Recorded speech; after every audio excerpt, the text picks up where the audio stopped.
Good morning, everybody. Welcome to the Planning and Zoning Commission for today, June 21st, which I think is the first day of summer, isn't it? Yes, it is. It is. So it's exactly where we want to be on the first day of summer. Yeah. So I guess we'll begin with establishment of a quorum, as we always do. Mr. Walters? I am here. Ms. Kirkner? Here. Mr. Lester? Here. Mr. Hoff? Here. Mr. Kane? Here. Mr. Smith? Here. Mr. Klosik? Here. Commissioner Weaver? Secretary Eisenberg? Here. Mr. Chair, please let the record reflect that 7 members are present and we do have a quorum. Thank you. Let's stand for the Pledge of Allegiance, please. I pledge allegiance to the flag of the United States of America and to the republic for which it stands, one nation, under God, indivisible, with liberty and justice for all. All right, item 4 is review and approval of the agenda.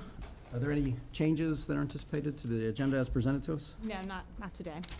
All right, I'd be happy to entertain a motion that we approve the agenda as presented. I make a motion that we approve the agenda. Second. All right. All in favor? Aye. Anyone opposed? Very good. The agenda will stand approved. Item 5, review and approval of the minutes from May 17th, 2022 and June 1st, 2022. Anyone have any suggested edits to those? Done. I'd be happy to entertain a motion for approval of those 2 sets of minutes. I move we approve the minutes for May 17th and June 1st. Second. All right, we have a motion and a second for approval of the minutes May 17th, June 1st. Any discussion? All in favor? Aye. Anyone opposed? Anyone abstaining? They stand approved. Very good. Move to item 6, commission member reports. I don't have anything to report, I don't think.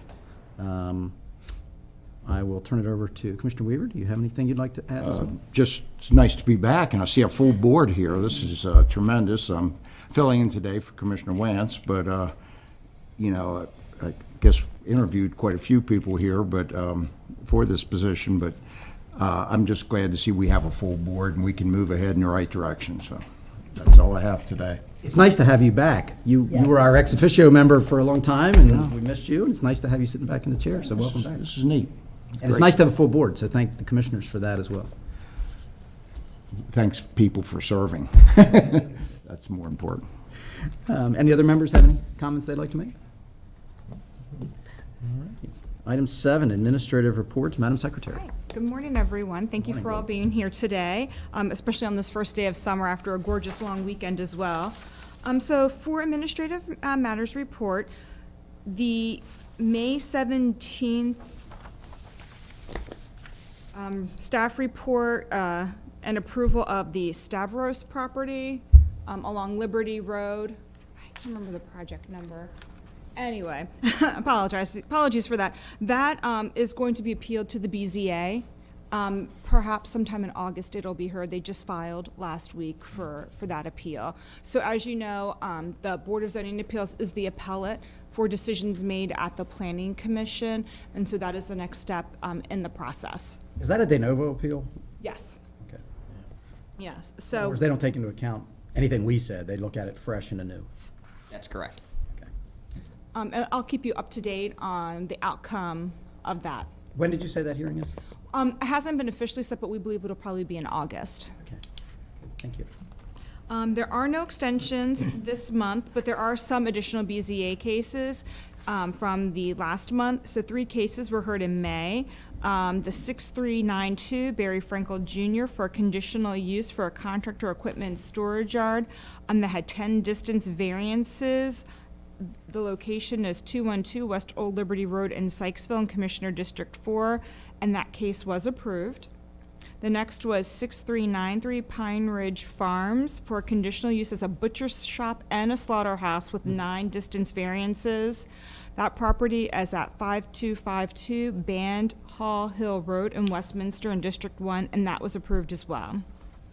There was a case that was denied. That was 6391 Kami Reese, was for a conditional use for a commercial kennel with a size variance located on Salem Bottom Road in Westminster, District 4.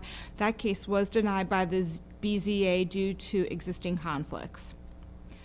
Two upcoming cases for the month of June are We Care Denali. It's a conditional use request for a 12,000-gallon petroleum tank on 30 acres, but it is in the heavy industrial district on Cabot Court and Woodbine. That property is in District 4, as well as 6401 Dustin Moser for conditional use as a commercial kennel and a distance variance from 400 feet to 280 feet. The property is on 5 acres in the Ag Zone on Braddock Road and Mount Airy, which is also in District 4. And both of these requests the Planning Department found consistent with the master plan. Are there any questions on any of the past cases or upcoming cases? Okay. So we have a very long agenda. I have nothing else to report this morning. And we do have some refreshments too, because it is such a long agenda to keep you all fed and hydrated. Thank you. We appreciate you taking good care of us. We'll move on to item 8, Board of Education Facilities Master Plan, and Bill Kane, I think, is back with us again. Good morning.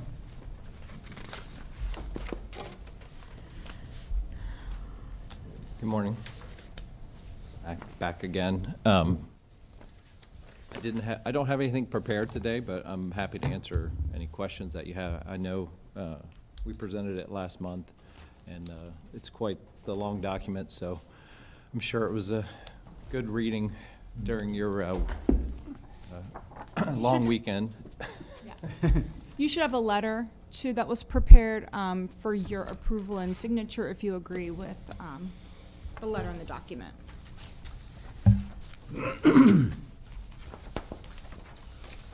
So I think the letter was circulated to us, the draft letter. Obviously, it's dated today, June 21st. Do any members have any additional questions for Kane? I don't. I know we had an extensive discussion last time. Right. And did you all have a chance to look at the letter that was circulated, and if you have any questions? I did not, I don't believe I saw that letter. Yeah, That's me just me. neither. I'll circulate it. We have it up Okay. here. And then, I'm sorry. It was emailed. I'm It sorry. was. I didn't- not trying to put anybody on the spot. I didn't mean to do that. No, I not at just- all. So, it sounds like that, we don't have any questions for you. And it sounds like, subject to any revisions to the letter, that we'll be in a position to issue the required letter that great. I think basically says that it's consistent with the master plan. Correct. So the letters for consistency, as he has to come forward every year to make sure that the educational facilities master plan is consistent with the Carroll County master plan. And in our review, it is consistent, and distributed that letter for your review via email and here this morning. Just be signed off by the chair as well. Very good. Well, and thank you again for coming to us with all of this information and all the good work that you do You're welcome. on this. It's very helpful to us, and it does have an impact on what we do, certainly. So do we need to, other than execute the letter, take any action? I would just take a vote, saying that the Educational Facilities Master Plan is consistent with the 2019 amended Carroll County Master Plan, and giving the chair authorization to sign and forward the letter to the Board of Education. Does anyone want to adopt what she just said as your motion? If I may add, just, Bill, I guess the biggest issue is these schools get to that point is going to be the funding of these. That's a designated funding source, and it's not, what lot was used for the tech center in East Middle. It's going to take years to get that funding back up. And as the school Board of Education considered comprehensive redistricting to break this apart? I know you're doing the southern redistricting, but have they looked at more than that? The current redistricting committee is just looking at the southern area. If the Board of Ed wanted to look at comprehensive, they'd have to form a new, committee that's countywide and look at it. At this point, they haven't discussed that. I think they wanted to get through the southern area, which is the southern area schools. It's a significant amount of schools, and that's really where most of the capacity concerns are at this point. The northern area schools aren't quite as utilized as the southern area right now, so. But yeah, certainly, well, I think it's gonna be a new board here, you know, in a few months, but when the new board is in place, something they can certainly look at. And obviously, this is just the needs document, the plan that identifies the needs, the capital budget request that goes to the county, and the state would be looking at the funding, and the board will be having conversations with the commissioners during the budget cycle next spring, I would imagine, on, you know, the needs and how to best go about them. This is going to be a tough one here in the next 6, 7 years. I think middle schools are at capacity, high schools are under capacity, and certain elementaries are coming up in capacity, but they need to balance this throughout the county, and that's, here again, a tough thing for people to do, but, and funding is going to be the other key source for this. It's always 40 a- schools, they have to do at least one a year or more just to keep up, and It's an ongoing challenge. In my 18, 19 years, it seems like there's always more needs than there are funding, and it's a complicated, you know, with 40 schools, over 4 million square feet, it's a complicated thing to plan for, so. Well, certainly from our standpoint, as we mentioned a little bit last time, one of the most immediate impacts this has is if the schools are inadequate. Correct. And it holds up the ability for plans that are otherwise approved to move forward. And so certainly in the letter that we're going to be issuing, it talks about, we take note of the redistricting committee and the work that they're doing to help free up some of the capacity so that Certainly. it doesn't have sort of this throughput problem with what's happening with development in the county and that sort of thing. And the letter references that, certainly. But it also then, the next to last paragraph says, after review, the commission finds that the educational facilities master plan, as it pertains to physical structure, size, and location, is consistent with the Carroll County Master Plan.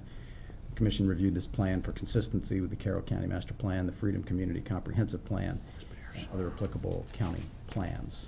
That's the letter that is before us. So I guess with that language, is there a motion that we approve this? Can we just make the motion that we approve it based on what the letter says? I guess so. Is that okay? Because it's, Okay. that way it's, we know what we're approving, it's in the letter, and then I'm executing the letter on behalf of the commission, so. And Very good. That's your motion? That's my motion. Very good. Is there a second to that motion? second. All right, so we have a motion and a second to find that the Educational Facilities Master Plan, as it pertains to physical structure, size, and location, is consistent with the Carroll County Master Plan. And we have correspondence that will be issued consistent with that.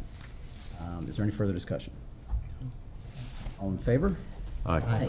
Anyone opposed? Anyone abstaining? Very good. Then it sounds like it's approved. Thank you. I'm going to Thank execute you. the letter right now, and that'll take care of that. Okay, Thank you. Yeah, thank you. Thank you, Bill.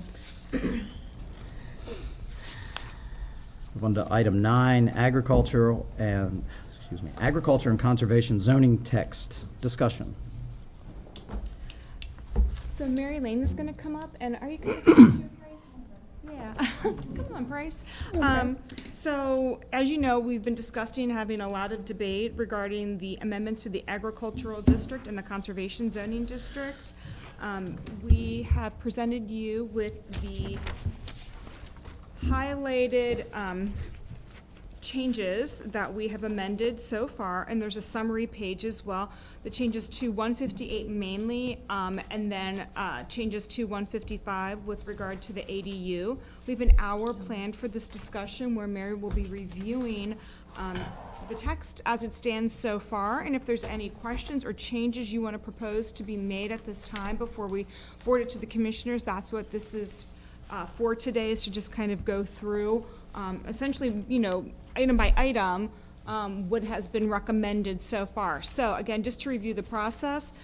Linda, excuse me, do you want to pull up where it says Planning Commission, that PDF. PDF?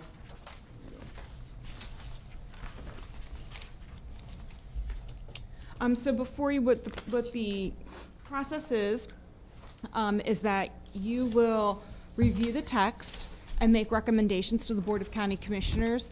Our goal is to get through this in approximately 3 meetings. If we need more, we need more. We already have some time scheduled with the Board of County Commissioners beginning in August for work sessions with them, as we did with the other districts for Commercial Industrial Employment Campus and the residential.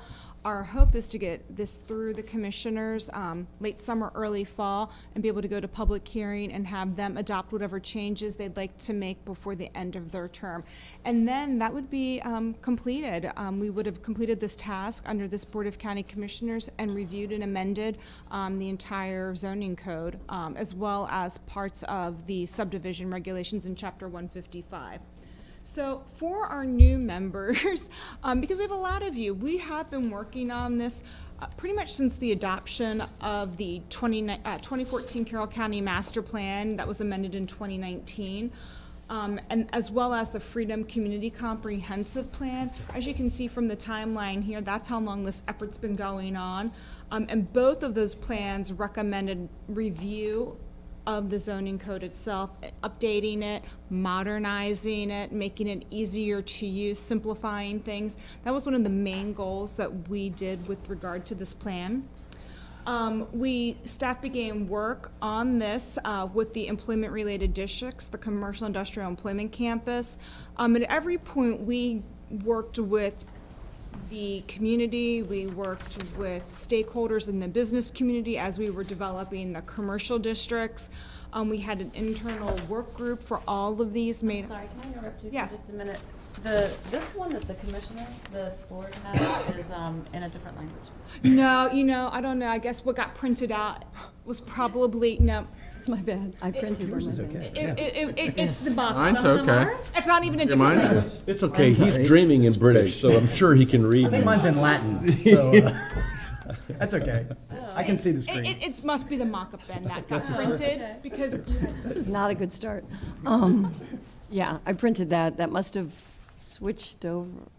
If you could look up on the screen and follow along. We'll be fine, yes. Thank you. yeah, I saw that on the PowerPoint. I just figured we anyway, well, yeah, okay. Oh, go ahead. Thank you. Are those in English? Thank Not you. gibberish. Oh, thank you. I'm good. I need one. Anyone else? I'm good. I'll just. Anyone else is in Latin? Phasma. I just figured you could read it. Yeah, I figured wrong. That law degree. Thank you. Well, sorry there for the gibberish. I apologize. So again, we worked through all of those districts. We had multiple work sessions with the commissioners. We also at this time did rezonings for Commercial Industrial Employment Campus because we added new districts. So before we had 2 commercial districts, business neighborhood retail and business general, so a light and a heavy. With the plans, they recommended 3 districts, so we did a low, medium, and high commercial districts, as well as renaming the industrial districts, as well as adding in a new employment campus district. So that was really, I think, the heaviest lift for this entire effort was doing that, because not only did we do the text changes, but we had, I think, over 1,500 properties in the county that had to change because we no longer had those older districts, and we had to go through the process of actual map changes on the rezoning.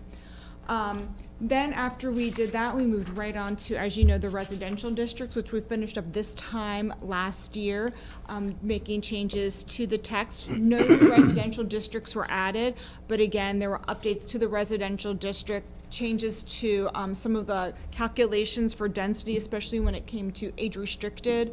And then we had a few by request residential rezonings, as you all know, that came through this body. Not every member was here as that moved forward, but many of you were during that time. And then that was adopted at the end of 2021, and now we're in 2022, wrapping up the final grouping of agriculture and conservation districts. As you know, we had a work group that we worked with for 6 months, starting in the fall of last year, to review what the new practices were for agritourism, other types of allowable uses within the ag and the conservation zone. Then we met as our internal concept team, and this is what's been presented to you after some work sessions as well to get your direction on various items. So with that, I'm going to turn it over to Mary to go over this information with you, and that should be in your packet. You should have, like I said, the summary of proposed amendments as well as the actual legislation in red line. And Linda, do you mind scrolling down as I talk? No, not It's at not a all. PowerPoint, but just the, you might have to make it bigger because, yep, thank you. So, as Linda said, you were sent, what is it, 52-page markup for Chapter 158, which is typical. Mr. Wathers and Ms. Kirkner will remember the commercial and industrial. A lot of it is taking things out, moving them to another section. So in some ways, when you take out all those track changes, it comes down to like 30 pages. Some of it, it's not quite as extensive as it may seem as far as the number of substantive changes. And I prepared this summary of proposed amendments, which I won't go over, but for anybody, this is on our website as well. This really points out what the actual changes are, what we consider to be the substantive changes. A lot of other things are cleanup, consistency, things the zoning administrator, with our other districts, you'll recall, has wanted to change along the way to match his interpretations of things. So a lot of it is cleanup and consistency and that type of thing. But if you don't mind, Linda, going down to page 1 of the actual chapter 158, we can start moving through it. And those of you who did this before, it's a tedious process, but that way we go through each page, and even the technical amendments, we can answer questions on them, and everybody can get a fuller understanding of what we've done.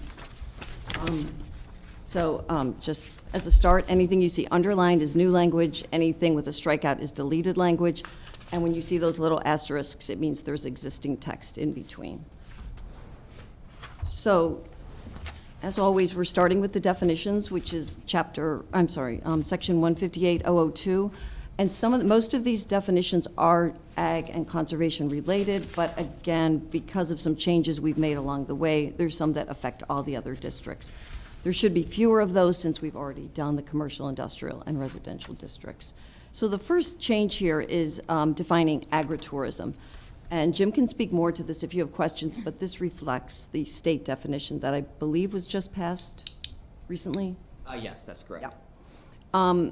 This is something that we have never called out specifically. We've regulated the things that fall within it in different ways, but we've created this use agritourism. So if it doesn't fall into another more specific category and it falls under this definition, it would be considered agritourism. The one thing I would point out, since it was sent to you, it has been noted that the word guest farms, I guess on the 4th line down, first of all, it's undefined. And second of all, we look at it, if guest farms are places where people come to stay, we look at that as bed and breakfast or camping, commercial camping. So we would suggest that guest farms come out of our definition. We are allowed to take things out of the definition and make it different than the state definition, but that is something that would be confusing if we left it in because we are regulating it differently than the rest of agritourism. So with your acquiescence, we could take out guest farms. So guest farms is not a defined term? It's not a defined term, and just looking it up, it appears to be almost like what you would expect, the people coming to stay at other people's farms for overnight visits, and sometimes it is related to learning about the farm and such, but we have that under other uses in our code, and we are regulating that more strictly than we would be regulating just generally agritourism. And the problem with going through the text this way is we'll get into that when we get to the use table. So this is really just the definitions at this point. So we're going to try not to jump around too much, otherwise we'll miss things, but that is something we'll be discussing more when we talk about the table of uses. Okay. The second, attached accessory dwelling, this is not, this change is not really speaking to the more controversial topic that we talked about last time. That, again, is further in the draft. This really is just clarifying what the zoning administrator currently defines as attached dwelling unit, which means It can be separated by a continuous common wall rather than, there doesn't have to be a door. That's actually not in there currently. And also his interpretation of it can be separated by not more than 15 feet of livable floor area. So that's almost like the breezeway discussion that we had last time. This is clarifying it, codifying it, and forever and ever making Jay's life easier. The third change, it looks like a new definition, banquet event facility, but really, if you look down to catering establishment, it came out of the catering establishment banquet facility use. And the reason we're separating it is because of the issue of country inns. We have gotten rid of country inns as they are currently defined, and we're calling it what it is, which is a banquet and event facility on ag land. So we pulled this out, but we wanted catering establishment to be separate because that's not something you would necessarily want to allow on ag-zoned land. So that is pretty much the same as what was pulled out of catering establishment. I think we made a couple tweaks to it. I do have a question on that. Sure. So I have a wedding venue. I just had a question on the licensed caterer. Is that a state license or is it county?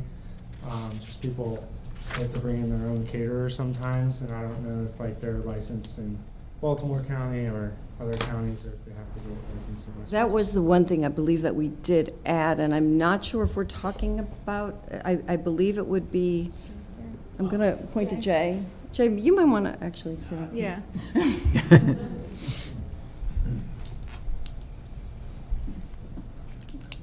A licensed catering facility is licensed by the health department. Okay. The And county they're inspected by the health department, from the state, yes. Okay, thank you. Should we be more, would it help to be more I don't think it'd be specific? more specific. A licensed caterer is- Okay. is how it's referred to. Right. Thank you.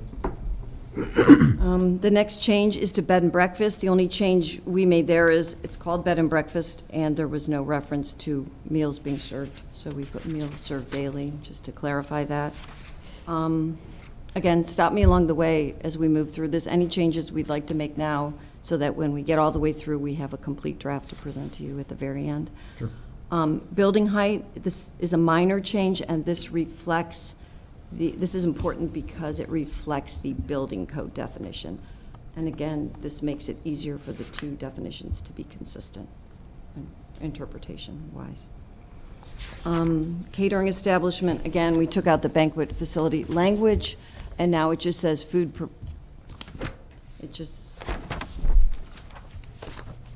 a business at which food prepared on the premises may be delivered to another location for consumption.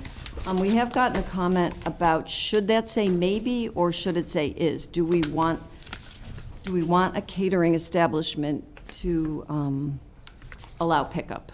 Now, again, this doesn't affect the ag, this is in the commercial districts. So we left it pretty flexible with maybe, but I just wanted to throw it out there if you don't think that's appropriate for a catering establishment to allow pickup. My view is that less government intrusion is probably better, and allow businesses to operate more in line with what the market may demand within certain parameters, and this doesn't seem to be wildly outside of any crazy parameter, allowing somebody to pick up food as opposed to, that's my view. Anybody sees it differently? Okay, we'll leave it as maybe then, thank you. Commercial camping area, again, we'll get into a greater discussion on this when we get to the actual regulations, but just for the definition, the only change we're proposing is the addition of the word cabins, which was suggested by the zoning administrator for clarity. Excuse me. Commercial sawmill, we have taken out the language that says it has to be greater than 2 acres in size. A commercial sawmill is considered an industrial use, and there's been a lot of confusion, I believe, at the BZA and otherwise, about what type of operation is being conducted on ag land versus industrial. So commercial sawmill is currently, I believe it's permitted in the I-2 and conditional in the I-1, and that's going to remain. We're not changing that. What we are suggesting is that below where it says commercial wood processing, a brand-new definition that would be conditional, we'll see that later, in the ag district, and that reads, an operation which principally processes branches and logs by chopping, cutting, sawing, and slitting to produce firewood for sale, which may include the accessory processing of the wood waste solely produced for the principal processing to create mulch or wood chips. And this is, I think Jim may want to speak more to this is a necessary clarification for the BZA. And I will also point out that we worked with Melvin Bale, the chair of the Board of Zoning Appeals, on some of this language to make sure that it solves some of the problems that they have seen. So that's the principal reason for separating these two out. The more intensive one would still be in the industrial districts, and this less intense one would be in the ag district by conditional use. Yeah, just to follow up on Mary, this issue has been in front of the BZA a number of times, and they've kind of had this sort of, the opinions are all over the place, they're very scattershot, so this is an attempt to make it more clear so people know sort of what they can do, what they can't do, so they have those sort of guardrails to follow, not just at the whims of the BZA. I seem to remember a longer discussion that we had at some point in the past about this because of folks coming onto the property and chewing up some trees to make mulch and that sort of thing, and whether it constituted a sawmill or where it fell definitionally, and it seemed to be an orphan, basically, and getting inconsistent treatment because of that. There was a text amendment done years ago to include that. Okay.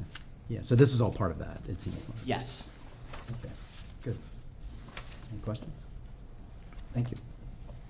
Okay, the next definition that is deleted in its entirety is country inn. Again, we are reclassifying that as a banquet event facility. You'll see that later on in the text.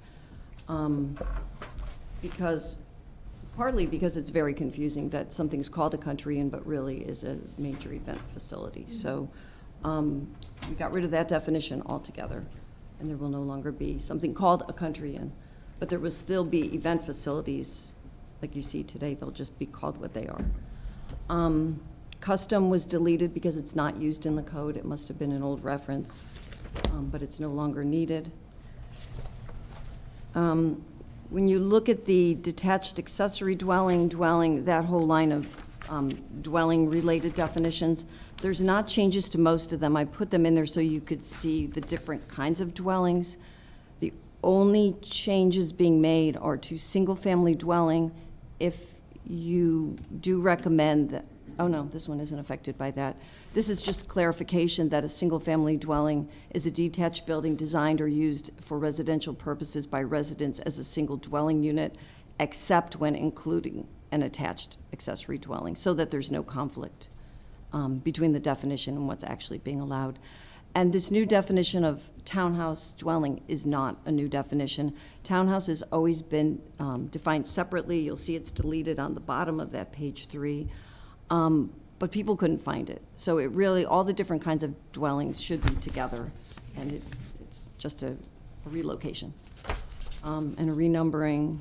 So then we get down to the new definition of food processing and packing plant. This is currently allowed by conditional use in the ag district with slaughterhouse and other similar uses, and it's also allowed in the industrial zones, but it's never been defined. So we thought, just to be clear, we would define it. And this is, I believe I got this from another code with a few tweaks to it, so it's a pretty standard definition.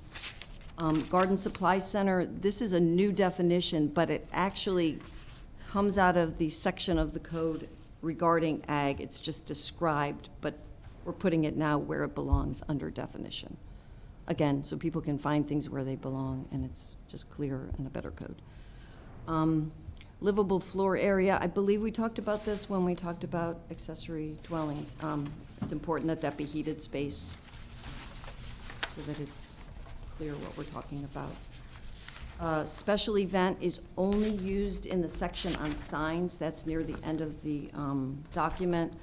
So it wasn't necessary to generally define it. And it's, when we get to that point, probably 2 meetings from now, or maybe next meeting, I can show you where we've put it, but it really only belongs under signs. Townhouse deleted, but not really. It's been relocated. And those are all the changes to the definitions that we found. Again, it's fewer than when we did the other sections of the code because we've already gone through and done some of the more general definitions. These ones were really more related to what we were proposing for ag and conservation. So before I leave definitions, are there any questions or suggestions? Anything you'd like me to us to look further into before the next meeting? I would say, Janice, last meeting, you had a comment that I found interesting about the attached dwelling unit and whether or not, these are my words, sort of form over substance, forcing them to have a climate-controlled space connecting the two. And, some of these may look nice, some of them may not. We're forcing them to do something. I found that interesting, and I don't mean to sound clinical about it, because in my heart, I think I agree with what you said. I just wanted to bring it up to say, do you have any, as our resident realtor, do you have any more thoughts on that? Well, I do think that what I had said when we were talking about, it would have to be attached, and it could be like a long run. Basically, I think it's not, as we're looking at how things look for the properties, it's definitely not the best look out there. But I don't know how to limit that, because it's personal property rights. So certainly when somebody goes to sell something years down the road, they may feel sorry that they had done this long line there, but that's their problem in the future. So I think if that's what it takes to make the attached work, then I think they're So be probably, it. Okay. yeah. I would say my only question is back on the guest farms, is because I've visited umpteen, I was on the State Ag Commission for 6 years, and we visit a lot of smaller, diverse farms, and a lot of them have, summer or educational internships that live with them in the house because they're working there on the farm, and it's like, a lot of these smaller, especially organic farms, they need a lot of help. And that's one of the things, people will give up their summer to come out to work on the farm to learn how to do that. City people a lot of times, but not always city people that want to learn something a different way. So, of course, I know we're just in definitions, and we have to see what it looks like back behind, but I wouldn't want to limit the ability of people to have guests live in their houses that are interns or whatever. I don't know how that would be described, but yeah. Could we look more into our own kind of definition of guest farms that's going to preclude the commercial camping and the bed and breakfast? We're just worried that guest farms is too expansive. Yeah. But I agree. I hadn't thought of what you just mentioned. Maybe we could look into tailoring it down to that, or we could talk with Jay if that's necessary, because I'm not sure it is. well, Yeah. Are we thinking guest farms is something more along the lines of, in your head, is guest farms something more along the lines of something you would find on VRBO? Exactly. Is that what you're thinking? Well, there's And those hip camps hip that we were camps. talking about as I well. got you. That's how we were interpreting guest farm. Versus, okay. Yours is more of a professional right. capacity, so I think that's much different than what. It is. But even if we took it out, it could still fall under agritourism, because Right. that agritourism definition isn't exclusive. I mean, other things could fit Yep. into there. We're not saying not including guest farms. Okay. But So there could we be a could couple make- different ways to deal with it. One is, as you are, which is strike it out completely. The other is leave it in, but define it in a way that captures what Matt's talking about. Could and look at both. Therefore, I'll see if I can find anything. Okay. But Jay, did you have a comment, No, it's- or? Okay, we can look into it and okay, narrow it down a little better. okay. it seems like something that if we're going to leave in, we ought to define. It's an opportunity for us to define it. If the state doesn't do it, then we can define it in ways that make sense for the county. And I think it is confusing, because I believe it was Chris Hine brought it to my attention. I'd read over that definition a bunch of times, I hadn't even seen it. I just didn't even know what that was, so I think We definitely need to clarify it if we're going to leave it in. Well, I think if you don't mind taking in that comments and then figuring out how to deal with it within the code, but that seems like something that's important to our community, and we certainly don't want to have a code that seems to prohibit that. Absolutely. All right.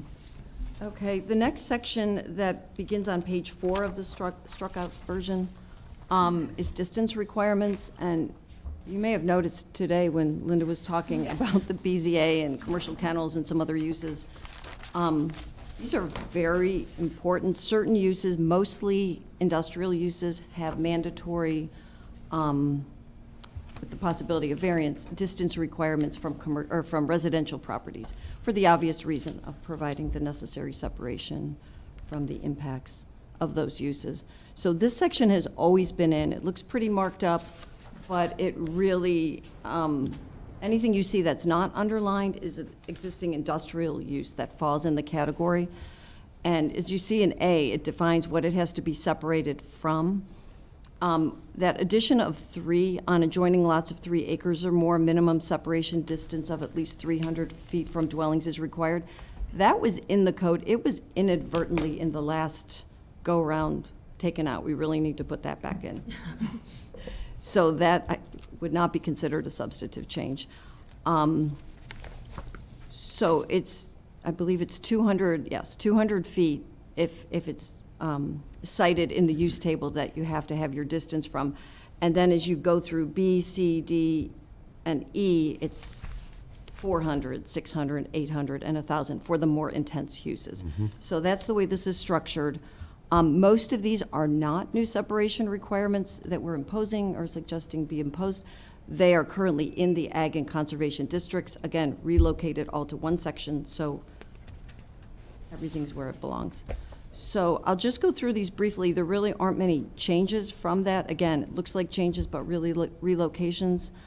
The one thing we are suggesting is for commercial kennels for more than 10 dogs and veterinary facilities in the ag and conservation districts, a 400-foot separation. That's the 2 times the 200-foot. Again, it appears the BZA has been seeing a lot of commercial kennel cases lately for whatever reason, and there are potential conflicts with the residents near them. So, I mean, we felt that this was a necessary separation requirement. Again, it is subject to a variance, but as you saw today, the BZA did deny one of the commercial kennels. I don't think it was for this reason. I believe it was the site size, but still, it gives them the leeway to do that, but this is set in stone, at least as far as being suggested. Number 3, commercial swimming pools and golf ranges in the agricultural district. That is in the current code, but it's been asked, should that also apply to the conservation district? Is there any reason if you have a commercial pool or golf course in the ag district, I'm sorry, in the conservation district, you still shouldn't have the separation requirement? I would say you should. I think it's probably that we just copied it over from the ag district and it hadn't been in the conservation district. So unless anybody has an objection to that, I think we should put that in the conservation district as well. Okay. Again, let me see here. Nothing as you move through, again, is new, so ask me any questions if you have any on them. They really were just, again, taken from the ag district, the old ag district section. I have a question on, it's number 54, electric generating power plant, not including solar facilities. The solar facilities, does it have setback requirements somewhere else that? They have their own section, yes, they do. This was just to clarify, because technically you could argue a solar facility is an electric generating facility. So yes, that was just a clarification, but yes, they do have their own requirements. Okay, thank you. When we look at the text as a whole, the number of times we mention repair, equipment repair, storage of equipment, which I would think is important to ag, tank storage of petroleum, those kinds of things. I'm again, Matt, I'm asking the question: is runoff from that kind of stuff? Is that important to you? I mean, and how do we manage that as a county when we put this next to a working farm, is leaching or anything like that, that comes from those facilities. One of the things with those uses, when they're approved, they're subject to a site plan approval, so they have to go through our site plan process, and that's all looked at through that process. Yeah. Okay. Yeah, and like soil conservation has to approve the stormwater and all that. All that runoff and, okay, Yeah, so they're all looked at once after they're approved. okay, thank you. We use a phrase sometimes called bulk requirements. What does that mean exactly? It is defined. We defined it, I think, when we did the commercial industrial, we Right. changed the definition. Yes, bulk requirements are the dimensions relating to the size of structures or uses, including the lot area, lot width, height, and yard requirements. So a couple years ago, we added height into that, but it's basically the yard, the area, the lot width requirements. And then it And usually now- relates to setback and things like Yes. that. too. Yes. Okay. It's just a phrase that, to me, what's the word, onomatopoeia? It doesn't sound like what it means to me. Bulk requirements sound like we should be talking about tanks, but we're not. I agree. If we could think of a better word that wouldn't mess up every other section of the code, I in which know, we're but it already would. calling something bulk requirement. I don't know the consumers would, or, just the average user think would they- understand that they need to be looking for bulk requirements when they're looking for areas and setbacks and that sort of thing. So that's something I don't think is particularly user-friendly, but it's just No. tradition. And what we're doing now, and this will be coming before you, just for informational purposes, we're almost finished. We have done an illustrated, like a citizen's illustration guide to the definitions in the code. Abigail Rogers on our staff has been working on that. And it's almost done. We've worked with Jay and Anastasia on it. And I think that will help people. We'll have it on their webpage and our webpage. And if you know to look for it, if you know that you don't know what bulk requirements are, this is part of the problem, then I think it will help because it's visual Excellent. as well. That's good. Thank you. So back to the distance requirements, there's really, again, very few changes. We did separate, if you look on page 5, airfield from airport. And airfield, which is defined, it's just it's a strip of land that's used for landing your plane, but airport is obviously the more extensive, or more intense use. That has the 5 times distance requirement. So they used to be classified together, and we've separated them out. Other than that, I can't think of anything to point out to you about these. Again, they're mostly in the code, but now they're all in one place. Okay. Anyone has any more questions? So the next section that begins with temporary and seasonal uses. Good news is this is all existing language. It was pulled out of a different section and put here really where it belongs logically more. So there are no changes to this listing of temporary and seasonal uses. It was just in a different section of the code. And you did work on this, you'll recall, when we did, I believe it was residential, the part about, some things added, I'm trying to, the self-contained portable storage units were put in here with the regulations, and the commissioners worked on that and made some changes. But again, it's all as was just adopted, again, just put in a different section. So unless anybody wants to make any changes to that section, it's really just all existing language. The next section on page 7, deleted in its entirety, 158.055. And Jay, do you want to explain why we took this out? That was originally put back into the ordinance back in 2000, when we had different standards for like in-law apartments and everything else. And at that time, in-law apartments couldn't be rented to anybody else but family members. This section was put in at that time to basically state that, yes, now you can rent them, and they become part of that attached accessory dwelling. It's no longer needed. It's, they're all rented, and it's stated that way. We don't have pool houses or in-law apartments anymore. It's all attached accessory dwellings. So it's a section that's really no longer needed. Thank you. You know, Matt, in talking about this before the the meeting, briefly, this section kind of struck me as something that might be able to be revised if the concern in the agricultural community is that detached dwelling units will become rental properties, and that's the general concern that we're hearing back. Maybe something like this, in the code would alleviate the fear from the ag community. Well, this right here makes it so you can rent, is that Yes. correct? Yeah, I'm saying let's So turn by it around. taking this out, what's gonna happen when we go back and do it, if we allow detached accessory dwelling units again, what is that gonna, how's that gonna be looked at? That would be looked at as something being rentable, just like these are. The intent was, back in 2000, to make things that you couldn't use before, give them a wider breadth. So if we approve a detached accessory dwelling on a lot that's not subdivided, they would be looked at the same way. That, if, once you're done with them, if you want to rent it out, we have no way of enforcing it anyway. Right. So there's no really sense in having it in there when we can't enforce it. So it's, it'd be looked at the same way. Yeah, and we don't control rental properties in the county. We don't have a list. We don't make people register if they have a rental or not. So there's no way to really know who's renting and who's not renting. And the reality is, even when we didn't have, or we had this rule, they did. I mean, it was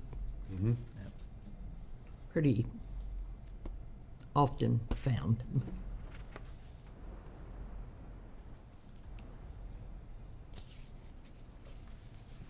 Okay. So if there's no comment on that, and again, we'll be getting into the much bigger topic of the accessory dwelling units later in the text, not today. So the next section is the existing 158-070, the agricultural district. What we've done here is what we've done with all the other districts over the last 6 years. We've tried to make the purpose reflect more the master plan land use designation purpose. This is a very well-written purpose, but it is probably not something you typically see in a zoning code, the way it's so descriptive and everything. It's more policy. So really, if you turn the page, the new purpose of the agricultural district, which is from our adopted plans, both adopted plans, is to provide locations generally outside of the designated growth areas where agriculture is the primary land use. Residential development potential is generally limited to one single-family or two-family dwelling for every 20 acres. Commercial and industrial uses are limited to agribusiness, agritourism, and those uses intended to serve the agricultural industry and residents of the area while maintaining the character of the surrounding countryside. No water and sewer service is planned to these areas. And we've gotten comments when we've done the other ones that, how restrictive, we've tried to put generally in where it's necessary, and well, what about this in the land use table, and what about that? This is not a regulatory statement. It is the purpose. So you would always go to the other regulations, the use table, other additional regulations. This is merely intended to describe the district and what you will see later. So, yes, there will be exceptions to this. There were when we were writing the residential adopted plans, and then no changes to, we are keeping that agriculture is the preferred use in the ag district. All agricultural operations shall be permitted at any time, including the operation of farm machinery, and no agricultural use shall be subject to restriction because it interferes with other uses permitted in the district. And then talking about the right to farm required. So that is staying in. And then the next, I don't know how many pages are, so that's good, we're making all this progress. Principal permitted uses, it simply refers you to the use table, which is 158-071.01. Again, the way we've done all the other districts. So finally, after this, the code will really look more cohesive the way it's structured. When we've done it this piecemeal way, it really probably was the only way to get through it. It was just such a big chunk of everything.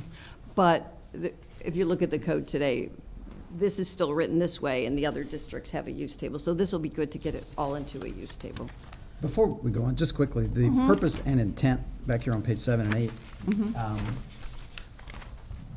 Did you write this as a new document, or is this something you pulled out of the master plan? The master plan, Okay. yes. I believe it's word for word, I'd have to look. It's pretty similar, yeah. Yeah, we might have put the words generally in again, because we received that comment when we were doing other sections of the code. But no, it's exactly what was adopted by you, approved by you and adopted by the commissioners throughout. Very good. Thank you. Does anybody have any, especially Mr. Huff, do you have any changes you'd like to see to the purpose of the agricultural district, or is it okay? Okay. So that takes us all the way then to page 19, all that struck out language that, again, you'll see later on in a different format. And now we're on the conservation district. We did not delete anything out of it because it actually matched pretty well with the master plan, but we did add the language, commercial and industrial development should not generally be located in these areas, and again, it's in the plans, and residential development should generally be limited to one single-family detached dwelling per 3 acres. No water and sewer service area is planned to these areas. Should we, looking at page 7, where we just were, agricultural district, we have purpose and intent. Yes, we should do that. Should this be purpose and intent also? Thank you. We did that for whatever reason, with all the other districts. We started doing it, so we should keep doing it. Just for consistency. Yes, always. Nothing else. Thank you. Again, it refers now to the table of uses, which is 158-07101, which takes us, all that deleted language, and gets us all the way to page 25. Linda, this may be a good That's what I was place thinking, to too. stop till the next meeting, because this is such a huge chunk. And we will also go back, when we talk about the table of uses, to that presentation Linda made several weeks back about remainders, because it does affect how you go through these uses. If you do want to limit some of these uses on remainders only, we'll go over that presentation again at the beginning of the next meeting and move right into the table of uses. And I think that's a good stopping point for Okay. today. Yep, I agree. Thank you very much. so, other than the follow-up on guest farms, is there anything you'd like to see before the next meeting that we talked about today? That we've covered today? Just today, yes. Not for me. Anyone else? I think we're good. We'll keep Okay, taking thank this you. bite at a time, so, yes, thank you very much. Thanks.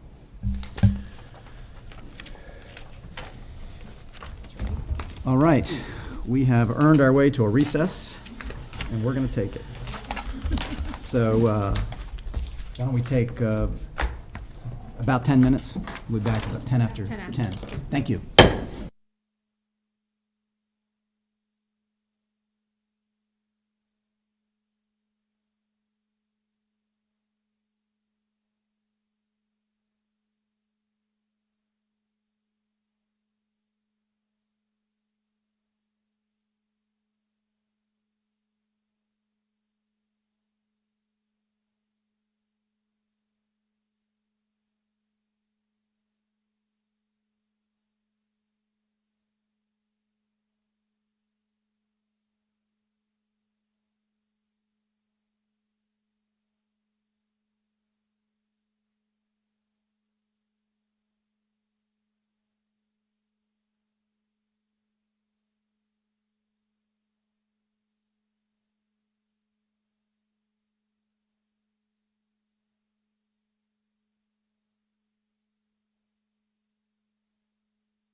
We'll call the meeting back to order.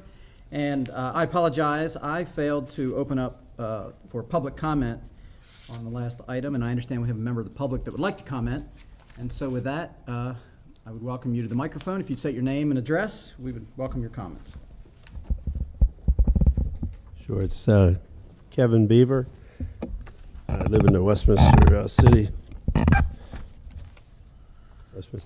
area, out of Route 31.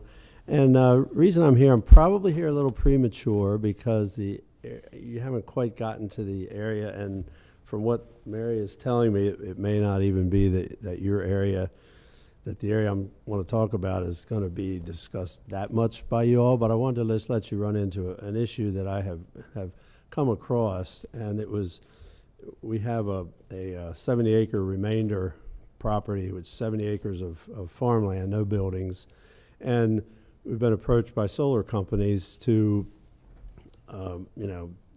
put panels on 20 of those 70 acres. And when we got into the details and looked at the community solar program, the one sticking point was, yes, you can get income from these solar panels for 25 years, 35 years, but to do that, you tie up the 50 acres in ag preservation, but it's permanent, it's forever, whereas the solar panels are for 25 to 35 years and then they go. And when we looked at it, and there's other family members involved, and they kind of plan on having this land for a long time, and they've been happy to just rent the land to a farm for 35 years, so there's not really any interest, but we listened to the solar panel people, and the thought was, well, that would be, it would be a nice green thing you could do, there'd be some income involved, but you're not sure you want to lock up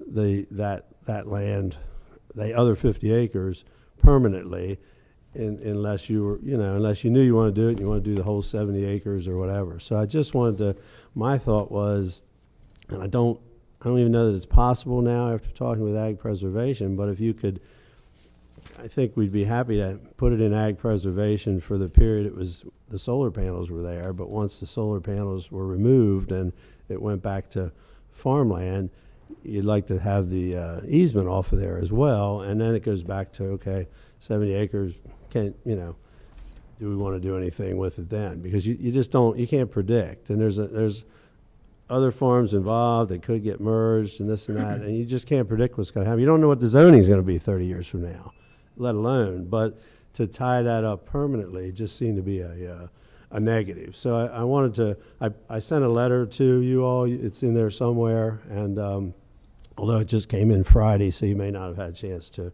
read it, but I just wanted to kind of explain what was going on. And then I called Ag Preservation. They said, well, the good thing is you can now put your remainder into Ag Preservation, and they will, he said it doesn't pay as well as it would if you had a developable property. And the thing I thought about there is, well, that's something more for the commissioners to think about because it's the county preservation fund. But if you are opening up, down the road, you may open up more farmland to solar because of the state wanting to have more solar out there. You may have to also think about it may affect the values of what you offer for the ag preservation because you're going to give that land another purpose, that it could be. So I just wanted to make you aware of those type of things and just be aware of it. So thank you. Thank you. If I'm a little bit premature, since she just stopped at remainders. Sorry.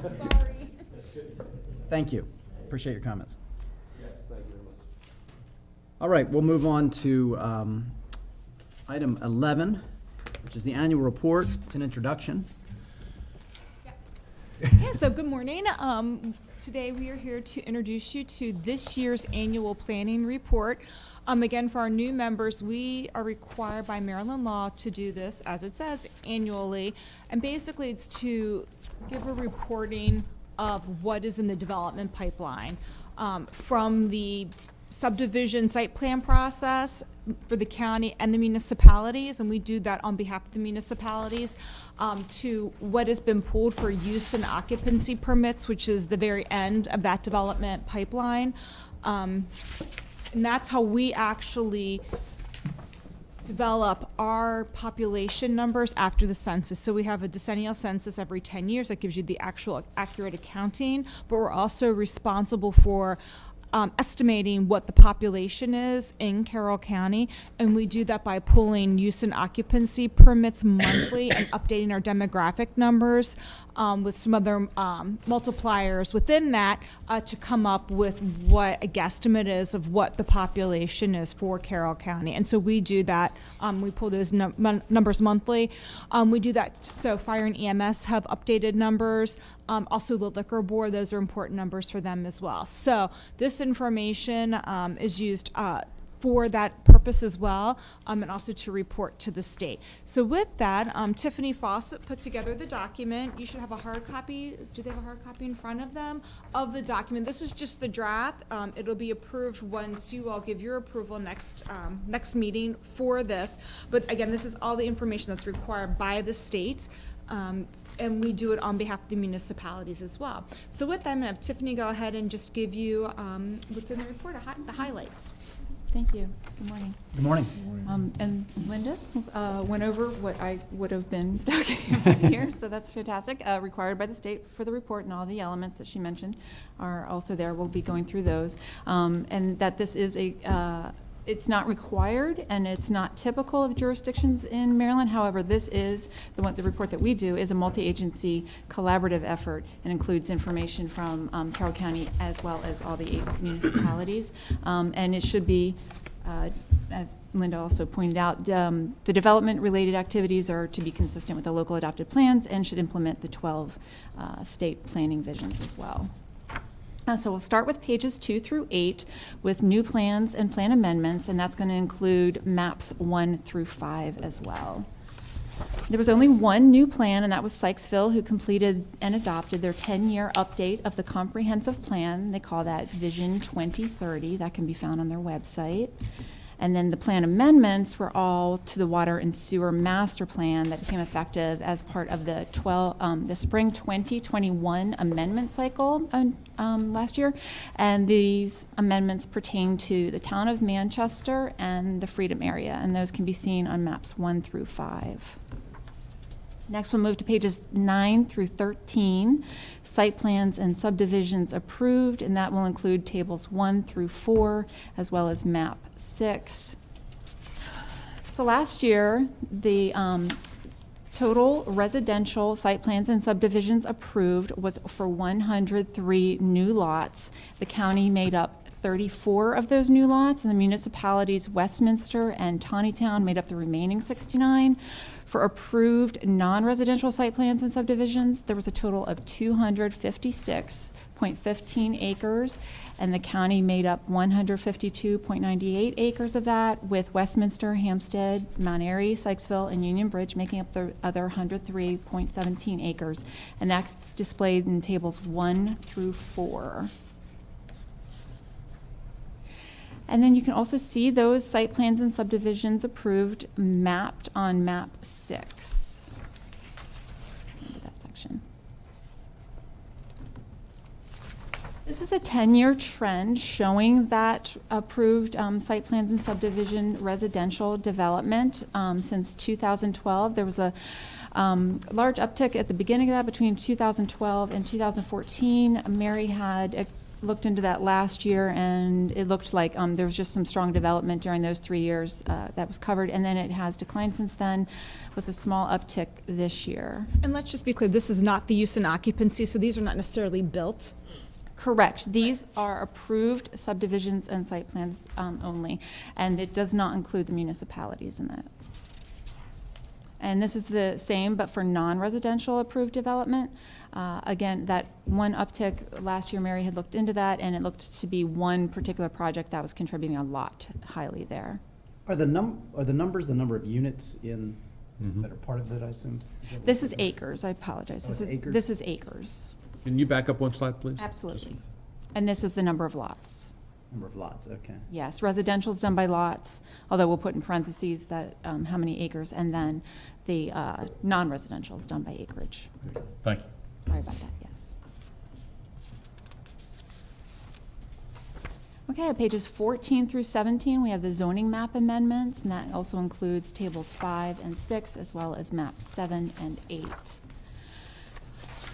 In table, well, hold on, we'll have to do that again, even though I just said which table it was. Table 5 shows the 19 rezonings for 2021. 18 of those 19 rezoned properties were part of the Carroll County by request comprehensive rezoning. They became effective in January, so that's how they were for last year. And the one is a mixed-use district zone over a property in Mount Airy. Map 7 displays all of those rezonings. For the annexations, there were 4 total, including 2 in Manchester and 1 in Hampstead and 1 in Sykesville. Those can be seen on table 6 and on map 8. Next, we have pages 18 through 23, the zoning text amendments, amendments to PFA, priority funding boundaries, new schools, changes to transportation, changes to adequate public facility ordinances, and changes to park facilities, and includes table 7. So for the zoning text amendments on pages 18 to 19, they include the revisions to local ordinances affecting future development in the county. That was the solar on ag remaining portions and self-storage in the I-1 of sustainable communities. Hampstead had changes to zoning definitions, restricted industrial zoning text, historic district zoning text, general business text, and text concerning accessory dwelling units, accessory use buildings and structures. And Mount Airy had changes or amendments for development rights and responsibilities agreement, adequate public facilities within the mixed use district, and Westminster had solar energy facilities use as permitted or special exception. They added definition of satellite automobile storage and allow as a special exception use, and allow for 1-year extension to an approved site plan.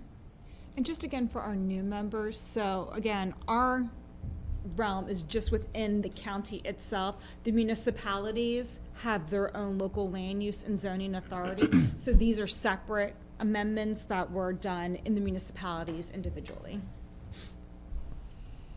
Thank you. So there were no changes to PFA boundaries. There were no new schools or additions. Changes to roadway networks primarily were system maintenance and local in nature, and those can be seen on table 7. And Westminster amended the water and sewer allocation policy and master distribution chart, and that's for the adequate public facilities ordinance that they have. Park facilities can be seen, are described at pages 21 through 23, and also have images associated with them. For the county, the county completed an 18-acre expansion of Deer Park, the majority of Westminster Memorial Park, and added another soft launch in Detour. The county, in cooperation with Union Bridge, completed a new kayak soft launch at Little Pipe Creek. New Windsor constructed their 201 Main Street Park. Sykesville constructed a new splash pad at Millard Cooper Park. And Westminster upgraded Tahoma Farm Boulder Park with a new playground. Pages 31 through 32 are the building permits issued in 2021. Can also be seen on table 16 and map 10. Table 16 shows us 597 total building permits issued in 2021. This table 16 shows both residential and non-residential building permits issued last year, inside and outside the priority funding areas, as well as inside and outside the growth areas. Last year, for residential building permits issued, there were 68.3% of them were inside the priority funding areas. And for non-residential, 7.7% of the 597 issued were inside priority funding areas. And the rest are also within the growth areas and what's outside the growth areas, which are similar numbers. And those can be displayed on map 10 on page 32. Pages 33 through 35 are for new use and occupancy certificates issued. We refer to them as UNOs typically. Total use and occupancy certificates issued last year was 526. Table 18 shows new residential and non-residential use and occupancy certificates issued inside and outside priority funding areas and inside and outside the growth areas. Of the 526 total issued, 74.5% of them were residential inside the priority funding areas, and 1.9% were non-residential inside the priority funding areas. And again, the growth areas numbers are similar. A map of those can be seen on page 35 in map 11 for the new use and occupancies issued. When I looked at that map, I'm just going to side note here. When I looked at that map, it's a little misleading because the dots just look to be everywhere and it does not look to be 526. And so seeing those in priority funding areas is a little difficult. So I did this little bump out here to kind of show that. So Tawnytown had 155 last year. And so when you're looking at Tawnytown and you look at the dots, they're just really one on top of the other. And that's what ends up happening is these clusters. So it's hard to see in the entire map, but you can see when we do that. So another 10-year trend this year showing, this time showing the residential UNO certificates countywide. This does include municipalities this time. And again, there was that 155 in Tawnytown, which might include, might be part of that bump up right there that you see this year or last year. And, oh, sorry, wrong button. And then we have the non-residential use and occupancy certificates countywide. Again, it includes the municipalities, and this is the least we've seen in the last 10 years, is that 10. Pages 37 through 41 are for development capacity analysis. It includes tables 20 through 24, maps 12 and 13, and also we refer to this typically as the building land inventory. So when we refer to the capacity, the development capacity analysis as BLI, it's for that. Not that we don't know that would be DCA. So for the total existing and potential developable residential lots, we have existing units total 65,718. 55% of that are existing dwelling units inside the PFAs and 45% are outside the PFAs. For the potential lots, that's future developable lots, there's a total of 19,443 lots, with 40% of that potential being inside the priority funding areas and 60% being outside the priority funding areas. Again, residential being done in lots, and the next we'll do non-residential, and that'll be in acres. So let's just pause on this slide for a moment. So a couple of things with this particular slide in buildable land inventory. For those of you that aren't familiar with the process and what we do, is we look at the zoning district, and then we look at restrictions on a particular property. We look at if there's any environmental constraints. We look at buildable portions of the property. We look at steep slopes, things like that. Now we're looking at water and sewer, which I say that because we didn't really do that before, and I'll get into that a little bit. We're considering septic tiers, which has not been done in the past. So we are looking at a lot of the different policy. We've been working with Chris Hine, his team of GIS. They're the ones who maintain the buildable land inventory. And so now that we've adopted the new residential districts specifically, we wanted to go back and really reevaluate how this buildable land inventory is being done. So with that, we are including everything outside of the water and sewer service area, 7 lots max. That's all you can get because of the septic tiers legislation. That's all you're allowed to subdivide. Doesn't matter what your zoning is. That was not really being taken into consideration before, so it's kind of a false assumption of how many new lots could be developed in some ways. So that's being taken into consideration. We also have a lot of land, believe it or not, that is zoned R40 out of the growth areas, and you can never achieve that. So if you had 100 acres, you can't get 100 lots, you're only gonna get 7. So there was a lot of kind of an overestimation in some ways. The other thing that we did with buildable land inventory, which we had not done before, is since we have districts that allow residential age-restricted units in the commercial, as well as that formula of 3.5 maximum dwelling units per acre in the residential, we recalculated for that, and we had not done that before. So we're counting some of the residential that's in the commercial districts to a certain percentage, and that's in the C3 and in the employment campus, as well as looking at the formula for the age restricted of the 3.5 DUs per acre. So what's interesting in all of that is the development capacity in Carroll County went down by 7,000 or 8,000 units.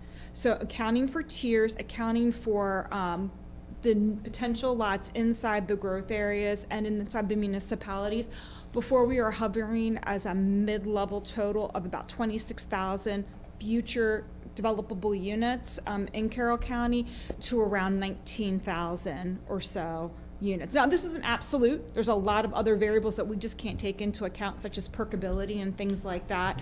The other thing we're also including in this, which we had not done before, is landlocked parcels, meaning that a parcel is surrounded by land that may not necessarily have direct road frontage access, but what we are seeing are easements that are happening from the main road into those landlocked parcels. So actually, this includes more land opportunities, but now with really including the tiers and looking at how development should be distributed with infrastructure and without infrastructure, we've lessened by about 7,000 or 8,000 unit potential in the county. I think this is a much better and much more accurate development potential for the county. And this is an introduction today, right? So we have a chance to read this? Yeah, and- you're gonna have time to read this over, so when we meet again, you can review. Our duty is to have this to the state by July 1, and this only has to be certified by the Planning Commission, and then we will give a presentation to the commissioners about what was reported sometime in July. So yes, you'll have another opportunity to look at this and dive into the materials and ask questions. Can I ask, just for clarification, definition, I guess, the municipal growth area, is that within the municipality, or can it No, extend so outside so the municipality? the municipal growth area, and so, not to give a whole history of Carroll County planning, but Carroll County historically has had what we've called designated growth areas. And those designated growth areas have surrounded municipalities. And then in the mid-2000s, the state then required that municipalities designate their ultimate annexable or corporate limit area, where they feel like they would ultimately expand to, because they're not going to expand to take over the whole county, right, or come and meet one another. What can they reasonably expand to and meet a supply-demand test? So what is the demand and what is their ability to supply that demand with services such as trash pickup, water service, sewer service, road maintenance, that sort of thing. So the municipal growth area is in the county boundary, outside the corporate limits, but where the municipality envision the ultimate corporate limit to expand to. So when you see annexations come through under Maryland law, those annexation requests cannot go beyond the municipal growth area boundary. For designated growth areas, since now we've kind of switched more around the municipalities to the designated growth, to the municipal growth area, we really only have 2 designated growth areas that are well beyond the corporate limit extent, and that's the Fingsburg area, which is really just that commercial corridor of 640 acres, as well as the greater Freedom area. So beyond Sykesville's corporate limits and beyond their area that they would like to annex is then the balance, which is the Freedom growth area. So any kind of development or planning outside of the municipality would not fall under the municipality's planning and zoning? Correct. Correct. When I'm reading this, I just. Right, except for, I would say this, we do work with them to plan outside their corporate limits for the areas that they plan on annexing. So that way, when they annex, and you see us come through with annexation requests, there's an understanding of what they're gonna be annexing, typically how many acres it'll be annexing, what the future land use category that they would be moving into, which would be then their zoning request as well. So we know about zoning waivers and things like that too at that time, and if everything matches up. And that's what you all review and what you would be commenting on, especially too, if the annexation, zoning, and future land use request is different. And I think we've actually seen that recently come up in some annexations than what their intent is when they do the annexation. Just to follow on Mr. Kane's question, maybe it's a good time, it's probably not fair to ask this, but I'll ask it anyway, and you can decline. We're also talking about PFA or priority funding areas. Correct. Do you mind just giving a Sure. 30-second Yeah. lecture on how that relates to the growth areas, and if at all? So DGA and municipal growth areas, so the municipal growth area is actually a state definition. That's something that the state requires local jurisdictions that have incorporated districts within their boundaries to have worked out. That municipal growth area boundary is mutually agreed upon between the town and the county for the areas that we both jointly feel would be appropriate to be in the corporate limits in the future. So that's one set of laws. We'll put that to the side. Priority funding areas is legislation that came out in 1997, and it was kind of a carrot and stick approach for growth management. That the state incentivizes development within the priority funding areas by providing additional funding sources for development projects. Outside of that, the state deters that. And I'll give an example with schools, for instance. So Mr. Kane came forward this morning to discuss the Educational Facilities Master Plan. And if a new school were to be built in Carroll County, and let's say it's outside of the priority funding area, the state would not, unless there's extraordinary circumstances, help provide funding for that school. They want to see things developed in the priority funding area. They have us, the county and the municipalities, do metrics about what is development in the PFA and what is out of the PFA. The goal is the state would like to see at least or around 80% of your future development happen within priority funding areas and 20% outside of those priority funding areas. And priority funding areas are areas that are defined by state law that have to meet a minimum density of 3.5 dwelling units per acre, or be commercial or industrially zoned, and have water and sewer service. Things that don't meet that criteria are not considered priority funding areas. And is it accurate to say that there's a fair amount of overlap between the growth areas and the priority funding areas? Very much so, because we started out, since we've been planning since 1964, with those designated growth areas. So in some ways, we've had built-in PFAs, and for the most part, they are one and the same where we have infrastructure. Where we do not have infrastructure, and we being the greater county, including municipalities, those are not considered priority funding areas. And we may still be focusing development there, but without infrastructure, you're not going to be able to achieve the planned development. Thanks for bringing that up.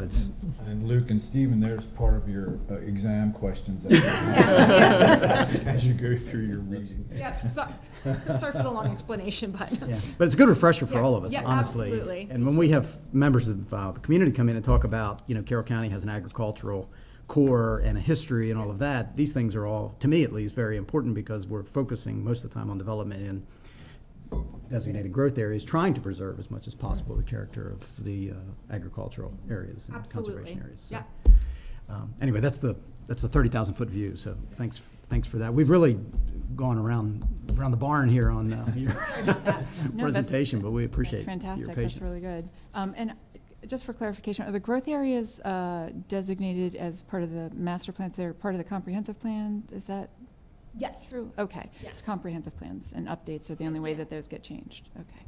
Thank you. All right. Similar. This is existing and potential developable non-residential acreage.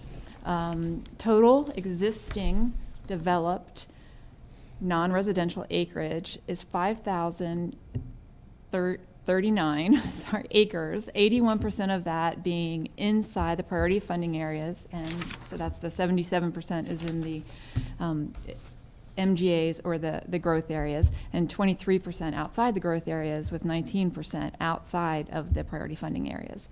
For the potential, that's future developable non-residential acreage, there's a total of 3,514 acres, 47% of that being inside the PFAs and 13% being outside.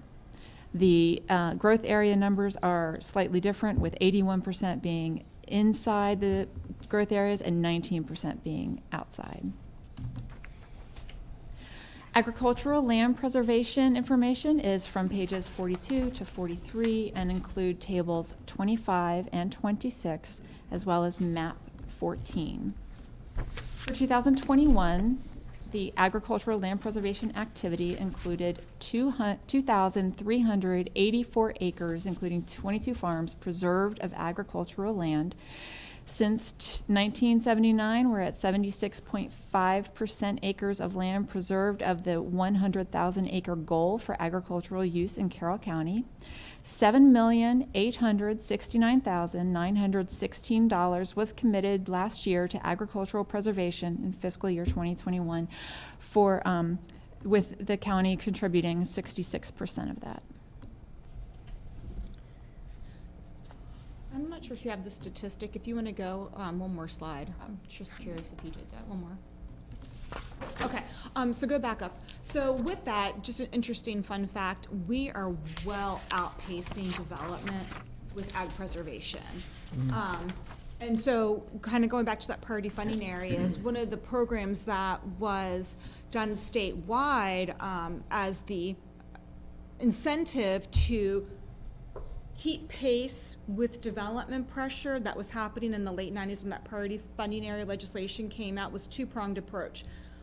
Develop within your priority funding areas, but then designate your rural legacy areas, and the state would provide funding for these areas for you to do agricultural easements. And you can see in Carroll County, the bulk of it's to the west, in our Little Pipe Creek rural legacy area, and then to the northeast is our Upper Patapsco rural legacy area, as well as our priority preservation area. So these are all funding programs from the state, and the idea was to keep pace with the development pressure that was happening in the 90s and early 2000s. I think Carroll County, we're preserving 10 times more land than we're developing residentially. As you could see, I mean, we're only at 100 acres a year, but we're preserving over 2,000 of the residential, and I'd say about 100 or so commercial as well. So we are really outpacing development tremendously, and that's been our trend for a very long time in Carroll County. Thank you. And that's the end of the introduction. That brings us to the next steps. This year, we got approval of 6 of the 8 municipalities' information before they sent it to us, so they will not be approving the entire report this year, but 2 of them do want to see the report in its entirety, so they will be, they're in the process of approving their sections of the report in the next few weeks. And County Planning Commission needs to certify this hopefully next week. We'll bring that to you for certification or requesting certification, and then we'll send a final report to the Board of County Commissioners and the Maryland Department of Planning and distribute final documentation or document to municipalities, and it'll be made available for public.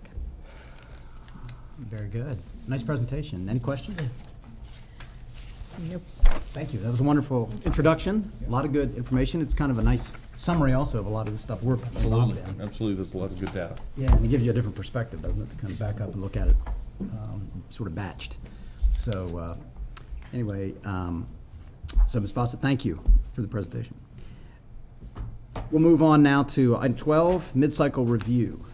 So along with the annual report, every 5 years, the state requires us, or I'm sorry, 5 years into, or half the cycle into a master plan, the state likes you to report on implementation efforts for that plan. So we did an amendment, so going based on 2014, we're due for the Carroll County Master Plan to do a mid-cycle review. So Andrew Gray, come on up. Andrew's going to be presenting to you just the highlights again of what was required for the mid-cycle review, and to really go over some of the implementation efforts that we have done with this master plan. And he's going to show you a slide, but I'll just say this is probably one of the most implemented master plans since the first master plan that's ever been done in Carroll County. That's one thing that we've really tried to make a real concerted effort on, is actual implementing the plan itself. You all have been very, very supportive and instrumental in that implementation process, not only just from the code amendments and changes, but other items that we've done within the plan itself, such as doing a transportation master plan, which we're almost complete, will be coming to you, a bike ped plan. All of those other things that you all, as this body, promote and do, have been instrumental in making this plan as successful as it has been. Well, thank you. Well, with that introduction, Mr. Gray? Thank you, Mr. Welcome. Chair. Thank you. Thank you, commission members, Commissioner Weaver. I just want to give a brief introduction on the plan first, and then share the implementation strategies, where the county is on those. So as Linda hinted to, the purpose of the mid-cycle review, state law requires a narrative on the plan's implementation status at least once in the annual report. This information that will be sent to MDP, Maryland Department of Planning, is included in your Planning Commission packet.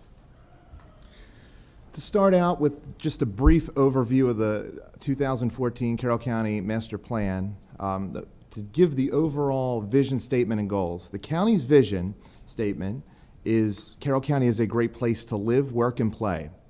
The county conserves and promotes its unique rural agricultural heritage, protects its environmental resources, and promotes a balanced approach to new development and economic opportunities consistent with the fabric of its communities. Carroll County values and citizens' unalienable rights of life, liberty, and property are respected, protected, and sustained.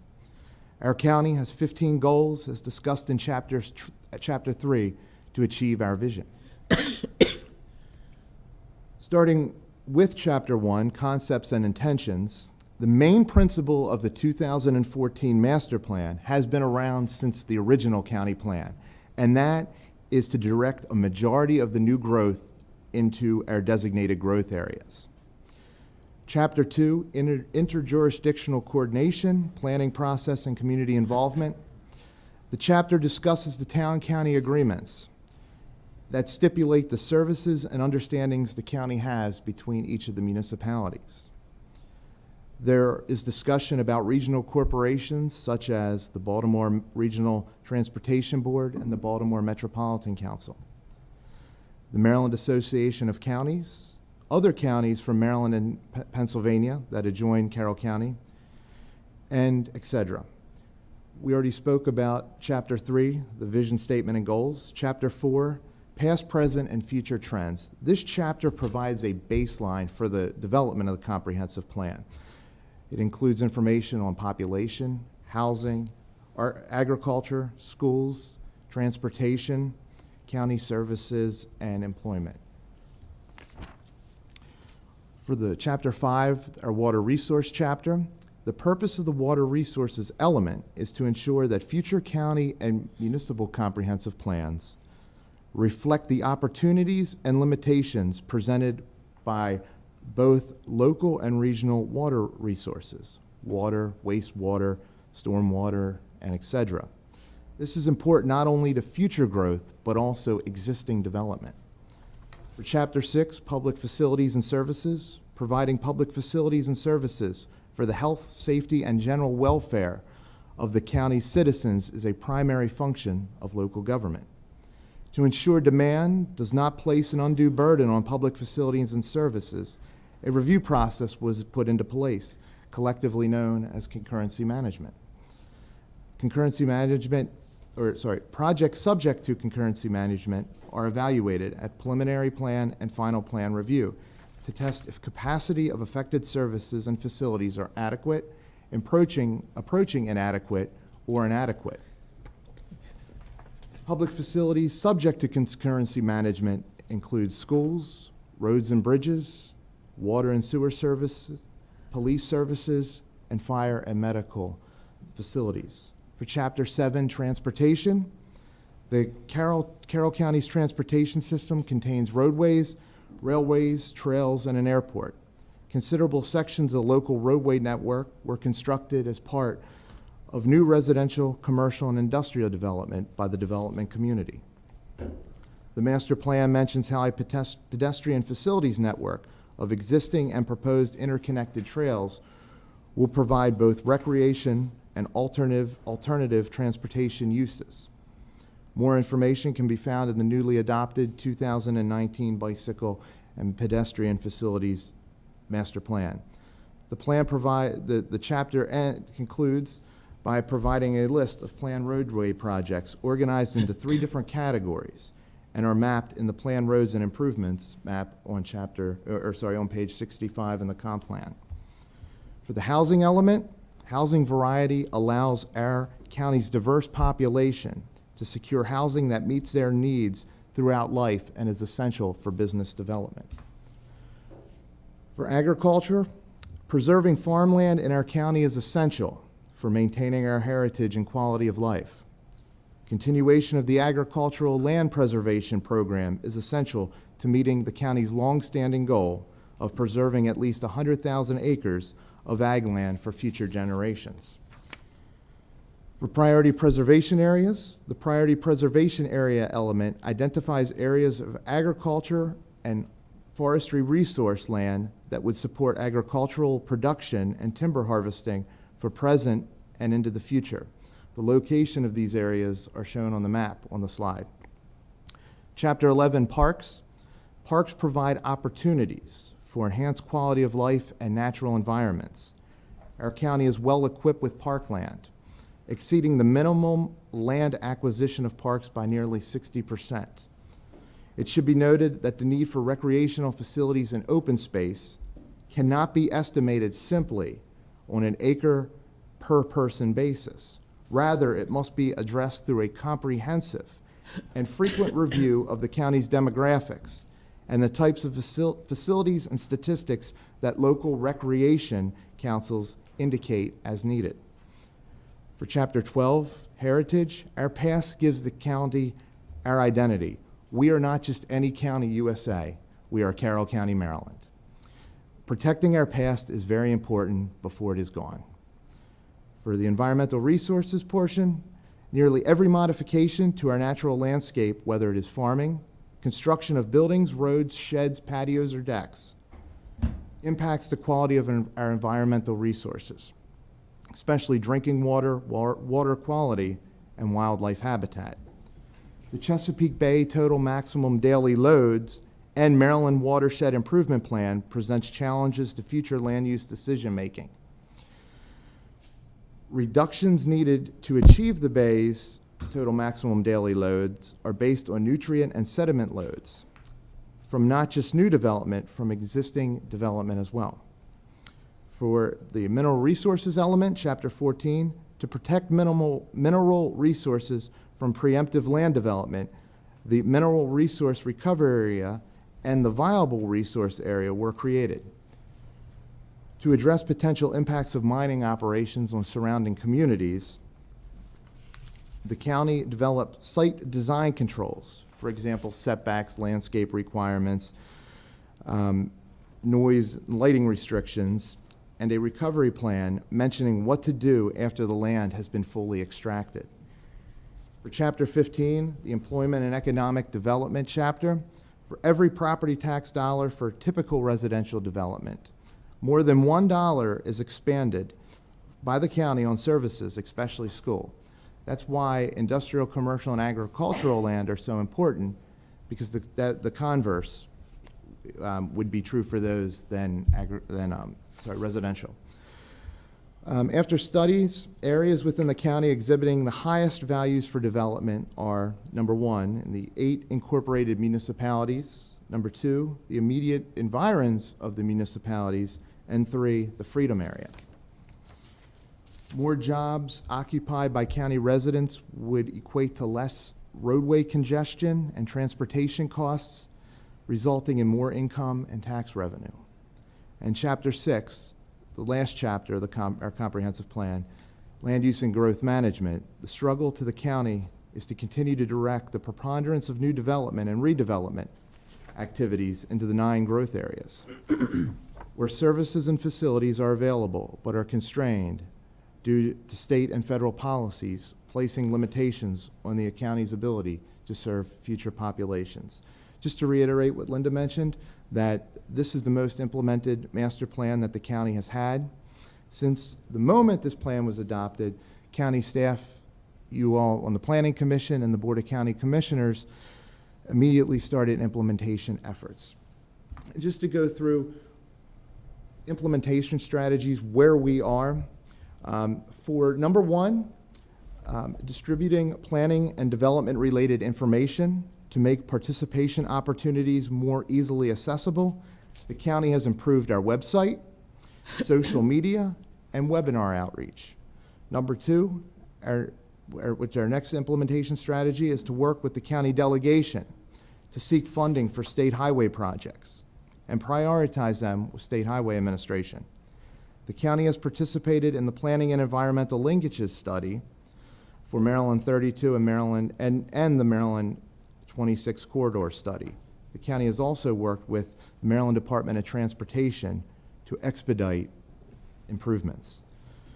The third strategy, investigate a greater role and responsibility for construction of state arterial and collector roads with capital improvement funding in partnership with the state. Funding is included in the county capital improvements program for contributing to state projects. Next one, working with SHA to upgrade Maryland 32 and Maryland 27 to a divided highway status from the southern county line to Westminster. The county has participated in the Maryland 32 Planning and Environmental Linkages Study and improved the intersection of Maryland 27 and Gillis Falls Road, Harrisonville Road. It should be noted that the Maryland 32 Planning and Environmental Linkages Study concluded that dualization of Maryland 32 from the county line to Maryland 26 is not warranted and is not anticipated to be needed in the 20-year planning horizon. The study did identify several smaller operational improvements, which were included for design funding in the county's annual Consolidated Transportation Plan, Program Priority Letter.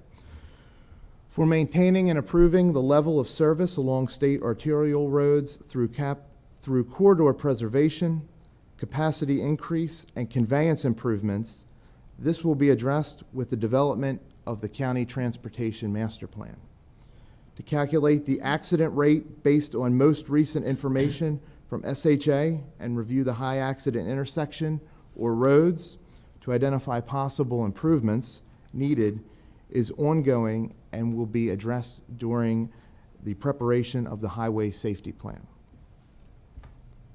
The Bicycle and Pedestrian Facilities Master Plan was approved by this board in 2019, and Board of County Commissioners' adoption of plan will be in conjunction with the Transportation Master Plan with a target date of 2022. Regarding conducting traffic studies to determine viable options to move traffic safely and efficiently in known or identified trouble spots within the county, ongoing development of a countywide transportation plan in 2020 will address the strategy. Continue to work with SHA to seek funding for streetscape improvements. Hampstead's streetscape project is complete, and streetscapes projects for Sykesville and New Windsor are included in the most recent Consolidated Transportation Program Annual Priority Letter. So Andrew, in the essence of time, can we go through the slides just a little quicker? Do you mind? I'm Yes, sorry, thank you. And then for, let's see here, changing the county subdivision regulations zoning ordinance, and also encouraging mixed-use plan developments that allow for a variety of housing types, as well as recreational uses. The Board of County Commissioners adopted these changes to the commercial districts to allow limited mixed use, including residential. Also for investigating the opportunity to preserve remaining portions or at a minimum assure that other uses minimize interference with agricultural. You just heard about the agricultural amendments to the zoning ordinance. Also about seeking funding for construction of Greenway corridor trails. Participation in this regional effort is currently underway. Maintain active participations in the various byway, heritage, and agro-tourism partnerships to leverage and attractive economic development opportunities. The county continues to participate in Heart of the Civil War Heritage Area. This boundary has been modified to meet the goals of planning and economic development and by the county commissioners. And to continue to support Main Street, the county, especially in the planning department, we have the liaisons for each town. Continue. I don't know if we need to go this one in detail. Okay. Yeah. That's fine. Then to continue to conserve agricultural lands and, oh, sorry.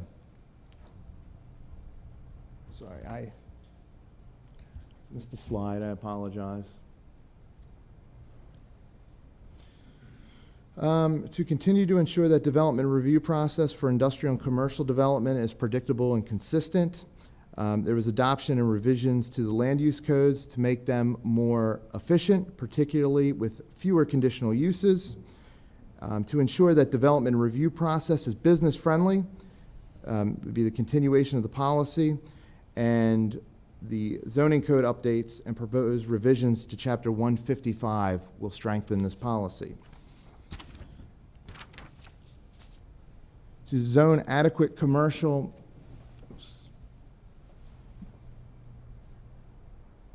I apologize. We're messing you up by having Sorry. jump ahead. We get that. So for zoning adequate commercial, industrial, and employment campus lands to increase the non-residential tax base, comprehensive zoning process is ongoing. The Board of County Commissioners adopted the new zoning map effective in January of 2021. To ensure the provision of appropriately located industrial and office land, preferably within the designated growth areas, the county has adopted the Freedom Comprehensive Plan and adopted the new zoning maps in 2021. To revise the text of the Employment Campus Zoning District to provide for comprehensively planned employment centers that combine research and development, office flex space, and other limited light industrial uses. Board of County Commissioners adoption of the new Chapter 158 text in December of 2019. For creating new zoning districts that would facilitate new business and economic growth, the County Commissioners adopted new Chapter 158 text in 2019 with new commercial and industrial districts. Also, to continue to work closely with the town of Sykesville and the Warfield Development Corporation to identify an acceptable development strategy. This is currently ongoing. Encourage large-scale commercial and employment developments to locate where infrastructure already exists or is planned. This is the adoption of the 2008 Freedom Plan land use designations and by resident request zonings. In rural villages, encourage small neighborhood commercial development that is consistent with the local character and that revitalizes the historic properties. A study of the individual rural villages is currently ongoing. For review and modify the business and industrial zones to promote new business activity and take out the principal permitted and conditional uses that are inconsistent with the purposes of the zone. In December of 2019, the county adopted revisions to land use codes for commercial, industrial, and employment campus districts. Also, to evaluate the addition of development criteria or standards for specific uses, for this strategy, The action taken was completed for the employment and residential districts. To improve the visual image of the county's gateways can be seen by the awarding of the Sustainable Communities designation for Finksburg. To continue to implement the concurrency management program, the updated concurrency management information was updated in April of 2022. To comprehensive rezone areas of the county subject to the master plan, commercial, industrial, and employment campus, and residential are complete. The ag and conservation are underway and are nearing completion. And for the last slide, to consider converting rural villages into full priority funding area designations where appropriate. This is ongoing. And lastly, to review residential, commercial, and industrial zoning and subdivision regulations and modify as necessary to ensure they are consistent with the master plan goals. Adoption of the new zoning and subdivision code for residential, commercial, industrial, and employment campus districts were completed in December of 2021. If you have any questions, please let me know. My contact information is here. It's nice seeing you all and being in front and before you, and I am very happy to be here with Linda and Mary and the rest of the planning department here at the county. Thank you very much. Yeah, Mr. Gray, thank you. That's in hindsight, it probably wasn't fair to have them do this in 20 minutes because you can't do it in 20 minutes. It's more like a 2-hour, I think, presentation. It does show how busy the planning department's been, and you've kept us hopping during this time. Thank you. And it's a lot of important stuff. When we were working on the comprehensive plan, there's probably still some sweat and some blood up here from that whole process. I know one of the things that you and your colleagues kept pushing, correctly in my view, was that you have to implement it. It's not enough to get the plan done, close it, sign it, and say we're finished and put it on the shelf. So It's important. it's really important. Absolutely. And so, any one of those items we could have talked about because there's a lot to them. We could have spent more time. So thank you for going over so much information so quickly. Really appreciate that. Thank you, Mr. Chair. So we'll turn you loose. So thank you very much. All right, we'll move on to, do we need public comment on these, Linda? I never know when we need public. Anyone here for public comment for the implementation? So, no. Okay, Yeah. thank you. You're welcome. Okay, we'll move on to item 13, Water and Sewer Spring Amendment, and I think Price Wagner is going to walk us through that. It says 10 minutes. It's an introduction, as I understand it. Well, introduction as well as hopefully get a certification. So this is part of our twice-a-year water and sewer amendment. This is the spring amendment. So again, we have as introduction, but if you all have enough information and you feel that you can move this forward to the Board of County Commissioners, that would be very appreciated.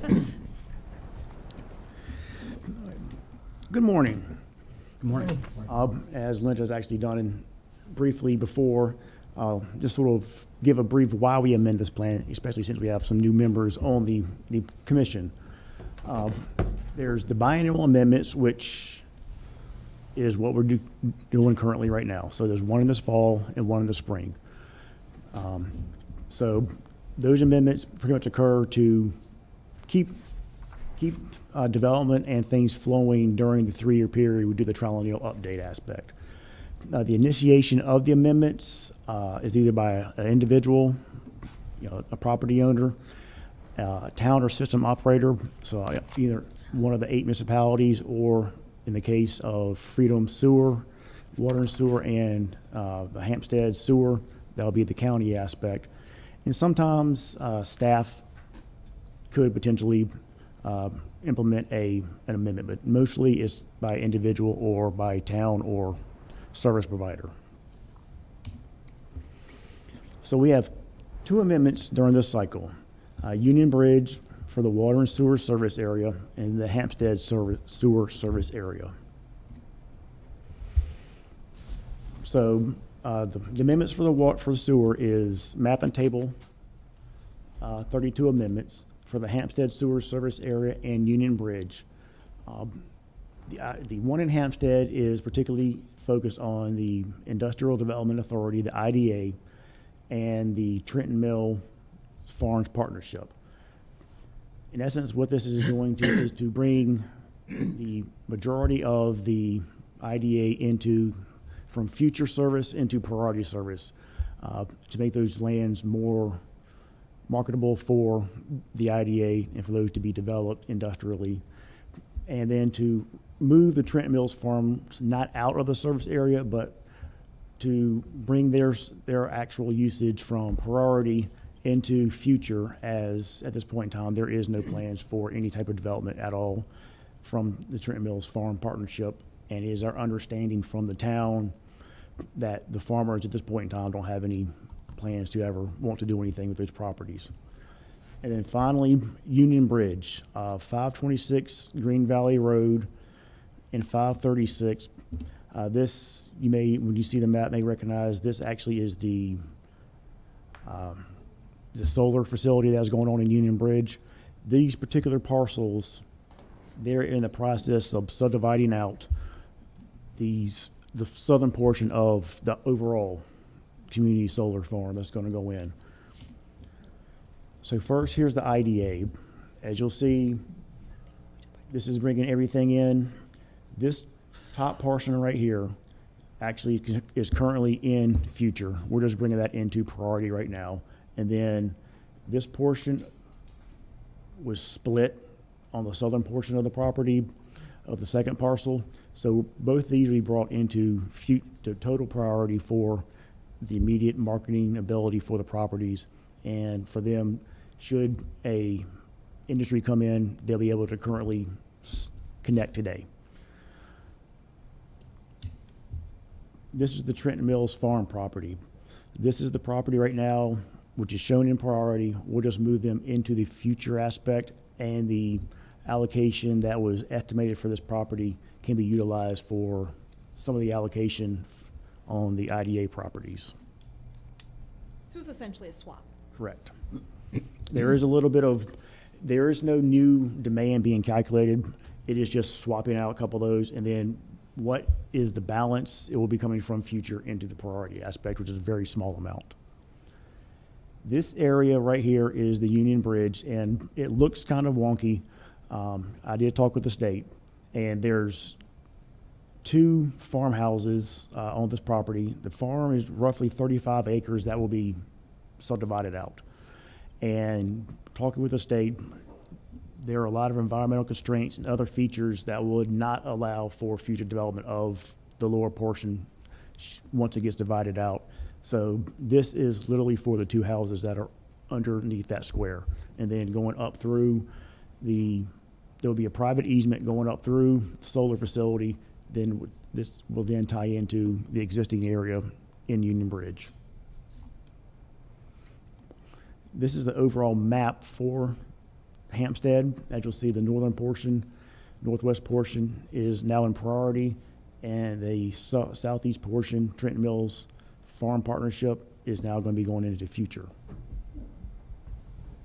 Here is the map again, the overall map for Union Bridge. And as you'll see, the other demand has gone up a little bit, but that is because we're bringing in from future into the priority. So that demand has increased a tad bit, but again, it's all cumulative, so there are no new estimated demands, and the numbers accumulate. So the future planning numbers, which is 7 to 10 years out, those numbers do not change because they are cumulative from the previous priority aspect, which is 0 to 6 years, which means a person or entity can tie in at this point in time. So here is the map amendment for Union Bridge. And just so you know, there is no, when it comes to the actual table for water and sewer for Union Bridge, there is so much capacity within the area that's going to be the solar facility that the small amount, which is roughly 500 gallons for those 2 units, would not even make it. So we're taking roughly 500 gallons from the overall facility, which has thousands of gallons, and there is no need to do a table amendment. And again, roughly the exact same layout, the 2 houses which are below, and here's the map. So this overall highlighted in blue is the community solar facility in Union Bridge. The white line is an estimated, and I think it may be a little bit further to the south now, is the annexation area of the property. So this whole farm below is what's going to be subdivided out. And that is working with between the UB Solar personnel and the farmer who owns and lives on this property. There are two houses, one's the original farmhouse and one's a tenant house for the person who helps maintain the farm. Those two properties are the ones that are coming in. Those two houses, if you want to call it that, not even properties. So that is why it's such a small area. But again, talking with MDE, they said that there is no further potential to develop. And as you can hopefully you're able to see, this light blue, that is all floodplain.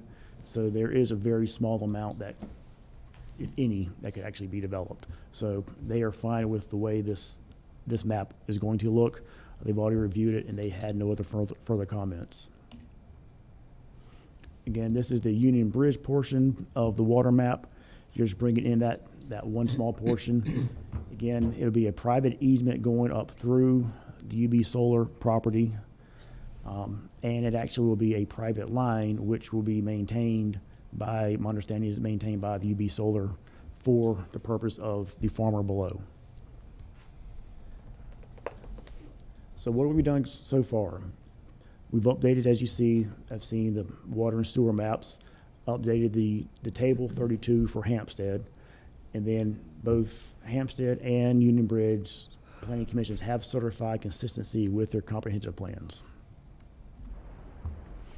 So the next steps is actually, I will be briefing the county commission on Thursday and request a public hearing to be held on, my brain just went dead. 14th. Thank you. On July the 14th. So that will be after the 2-week period of the public hearing being advertised in the Carroll County Times. So at this point in time, I'll take questions, and if the board feels so obliged, also vote to have it certified consistency with the Carroll County Master Plan as well as the Carroll County Water and Sewer Master Plan. So these seem to be very minor.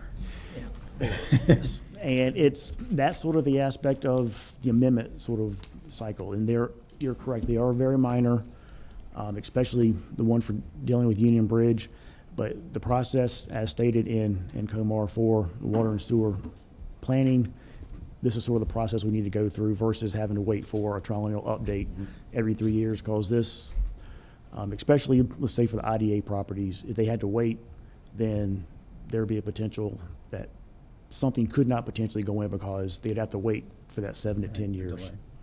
Gotcha. Is there any controversy around this? None to my knowledge. Is the public going to come in and give us a contrary view about this? I don't see anybody wanting to. All right. So I guess the question is, does the commission feel comfortable certifying that these recommended amendments to the 2019 Carroll County Water and Sewer Master Plan are consistent with the 2014 County Master Plan amended 2019, the 2010 Hampstead Community Comprehensive Plan amended 2017, and the 2008 Union Bridge Community Comprehensive Plan, third amended 2014? I don't have that in my head, I read that. but- I'll make that motion. Okay, so we have a motion to certify. I'll second. Okay, we have a second. Any further discussion? All right, all in favor? Aye. Anyone opposed? All right, then. Thank you it's been very much. certified. Thank you, Bryce. Thank you. Yeah, thank you very much. All right, we will take about a 10-minute recess, and then we will come back and look at concept subdivision plan on a special report, I think is what we have next. Yep, So, perfect. thank you.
We'll be back, let me call us back to order.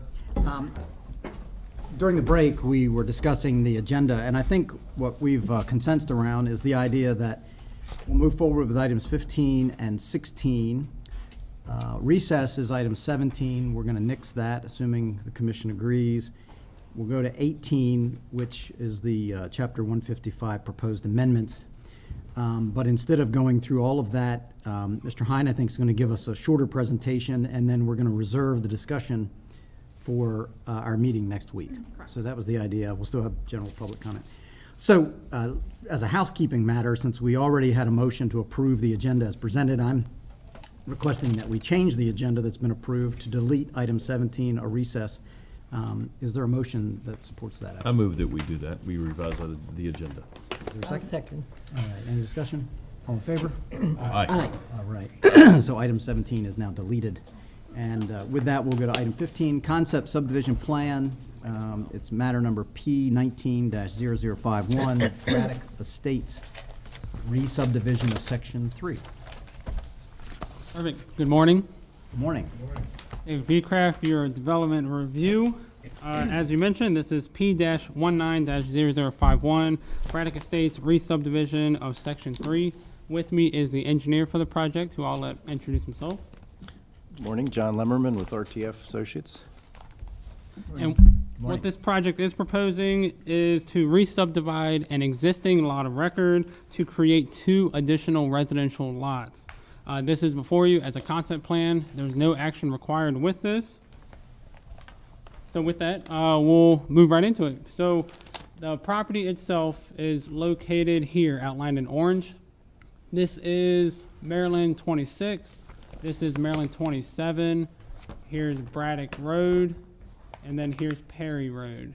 And for those who may be familiar with the area, right on the intersection of 27 and Braddock is the nursery that has the large red barn there.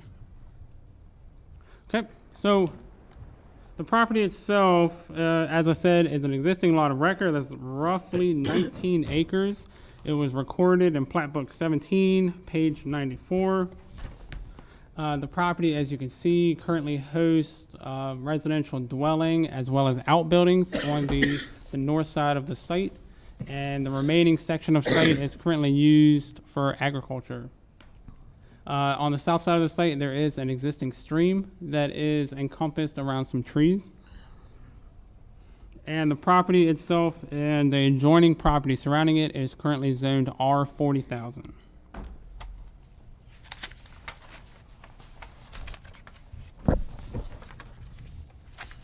So what the owner is currently proposing to do, as mentioned, is to create 2 new residential lots from the existing 19-acre parcel. The new lot 82, shown here, is proposed at 7.34 acres. Lot 83, which will be back here, is proposed at 7.78 acres, and that results in lot 84, which is here, being 3.93 acres. All lots are proposing the development of single-family dwellings, with the exception of lot 82, which will have the existing residence and outbuildings located on that site. Access for the proposed lots 83 and 84 will be from a shared use and common driveway, which is named Munchie Drive, and that will essentially connect right at the existing apron onto Perry Road. So there's no new access point, but they will be having a slight branch off of that apron onto this new shared driveway. So prior to the initial submittal of plans, the project was first taken to the Planning and Zoning Commission as a special report for direction as to the applicability of a note on the original record plat, which restricted further subdivision of the property. During this meeting, which was held on January 21st, 2020, the Planning and Zoning Commission acknowledged that the note was added at a time when the property was zoned agricultural, and the development's zoning has since been changed to, as I mentioned, residential 40,000. With that, at that time, the commission at that time voted to carry or to override General Note 10 and to allow the further subdivision of this lot. The concept subdivision was initially submitted October 2nd of 2020. The plan was subject to citizen involvement at the Technical Review Committee meeting that was held November 23rd, 2020. There was one citizen that signed in at that meeting, but they didn't have any concerns. They just wanted to sit in and listen to what was being proposed on site. Since that meeting, no calls or letters have been received by the Bureau. So, as currently designed, the landscape ordinance does not apply to this project. The plan has received approval from the floodplain code with an easement being required, and that is going to be down here surrounding that existing stream. Grading and sediment control has granted a concept approval. Engineering review and State Highway Administration have granted approval of the concept plan. Carroll County Health Department and the Bureau of Utilities have both granted approval of the plan, with private well and septic systems being proposed for all those lots. Forest conservation will be addressed by way of on-site afforestation. The Bureau of Resource Management has granted concept stormwater management approval. Stormwater management will be addressed via dry wells, rooftop and non-rooftop disconnects, as well as wide shoulder techniques. So in accordance with the Site Development Memorandum from the Department of Planning, the proposed land use is consistent with the 2014 Carroll County Master Plan's land use designation of residential low density.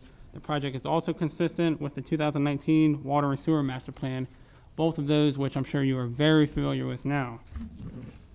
So to give an idea of how the site looks, this is standing on the existing driveway, looking back towards the site. So this is roughly where the new drive will be. This is standing out on Perry Road, looking at the existing driveway and the apron. So again, this is where it's going to be split right here to add that new shared driveway.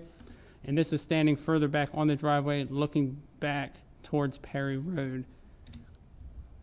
And then these two slides up top are looking left and right on Perry Road. And again, this is just another shot of that existing apron. So with that, the project is subject to provisions of concurrency management, Chapter 156, and will be tested prior to presentation of the plan to the Commission for approval of the preliminary plan. At the concept stage, right now, all facilities and services are adequate. Okay, so with that, I'd be more than happy to answer any questions, any ideas you may have. Very good. Mr. Lemmerman, you have anything to add?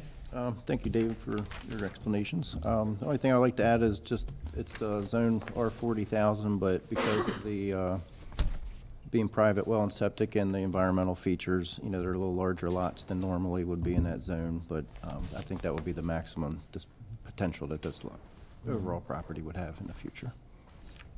And that's it. The owner and developer wasn't able to make it today. The owner is the developer. And they're just anxious to get this wrapped up. Sure. Do you all have any questions?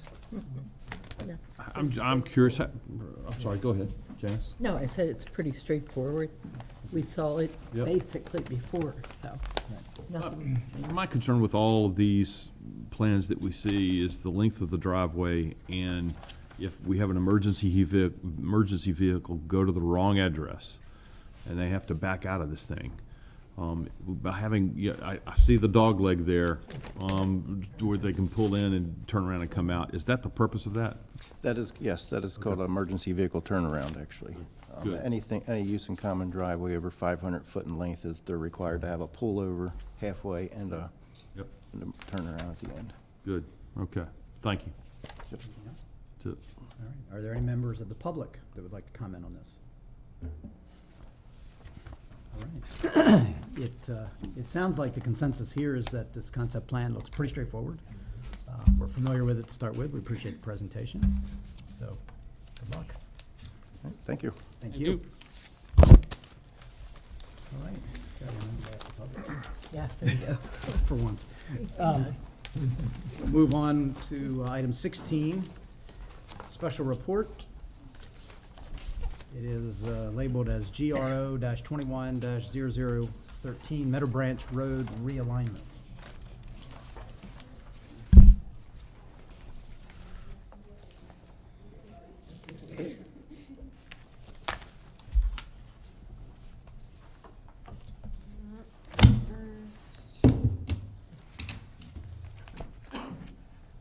Okay, Good morning, everybody. I'm Kirsten Agrel of Development Review.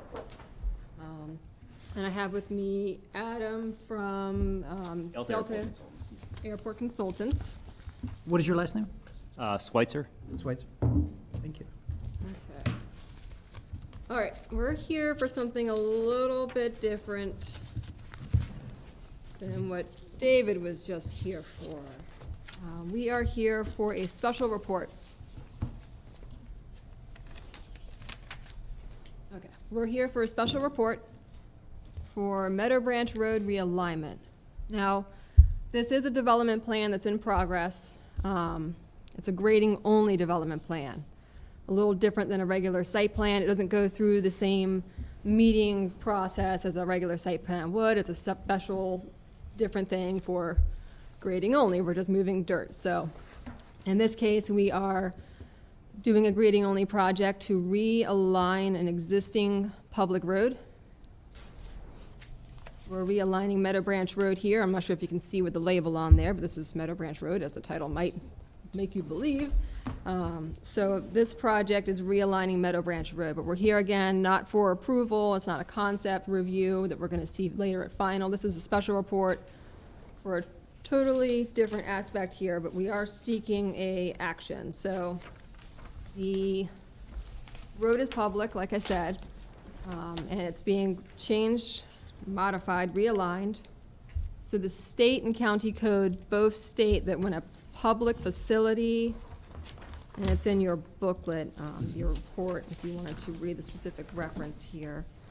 When a public facility is being modified, it is required to go through a consideration from the Planning Commission, essentially, to determine, in this case, that it is consistent with or in line with the master plan. So that's really what we're here for with you today. It's not as much about the site plan itself as it is about consistency with the master plan, okay? So we're gonna be talking about the master plan even more on this project here. So we are located just northwest of the city of Westminster, which is down here to the southeast, along Route 97. Meadow Branch Road comes off of Route 97, comes up just to the western border of the county airport, which will be another point of our discussion here. It's kind of the whole reason this is happening. And it wraps back down and connects with Route 140. Okay, so that's the current alignment for Meadow Branch Road, if you would. Like I just mentioned, the county airport here is located just to the east of the site. County airport's also in the master plan. It's been in the master plan for quite some number of years, to be enlarged, to be allowed to support, my understanding is larger aircraft and just more activity, more business over there. It's been in the master plan for a while, and I'm not sure what the exact time frame is for that actually happening. My understanding is we're getting a little closer.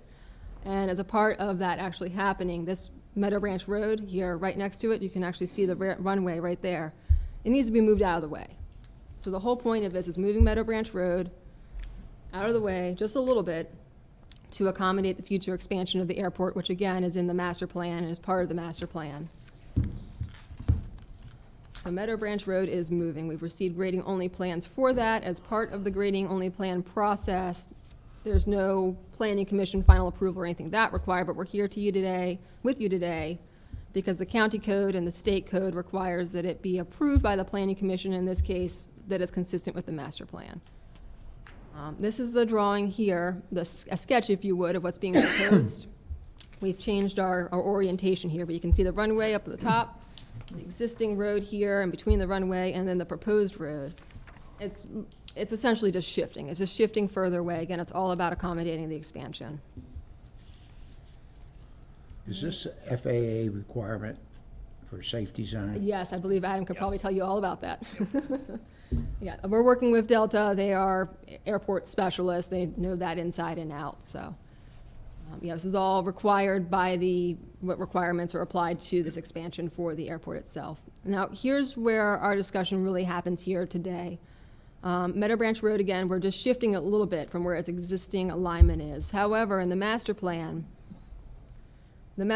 shows a proposed alignment for Meadow Branch Road. It's a little bit different than what we're proposing here. You'll see the bright pink is the grading-only plan, what's being proposed to accommodate the expansion of the airport. And the dark blue that arches to the west, that's what's actually in the master plan. However, before we get too worried or caught up in that, if you look just to the southeast of that, there's a road that pretty much makes that same trajectory. That's Buckshot Road. Buckshot Road, actually, when we looked into it, Development Review looked into it, planning worked on this and looked into it, the City of Westminster looked into it, because technically portions of this area are within the City of Westminster. That doesn't affect our process here, we still need to go through this. But so we all looked into this and we found that Buckshot Road, actually, if it were called Meadow Branch Road, I mean, this would meet the intent of the master plan. This Buckshot Road is a relatively new road. It was put in place after the realignment for Meadow Branch Road was already in the master plan. From our understanding, from what we're seeing here, it meets the intent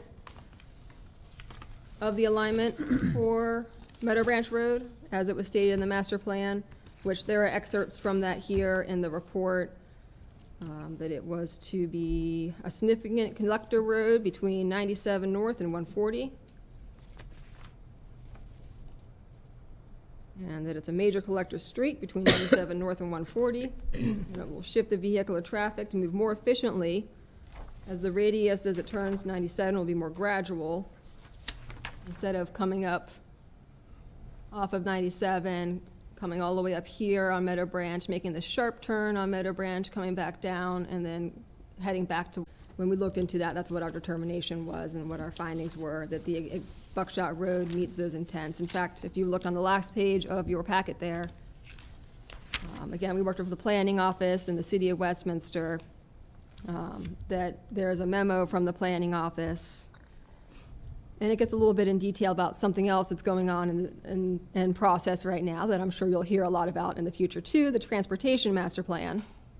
And looking at that and looking at this in consideration of that, the Transportation Master Plan, when that is published, when that is updated, this Meadow Branch Road alignment will be removed from the master plan and the Transportation Master Plan and any other master plans that reference it, because it's already achieved by Buckshot.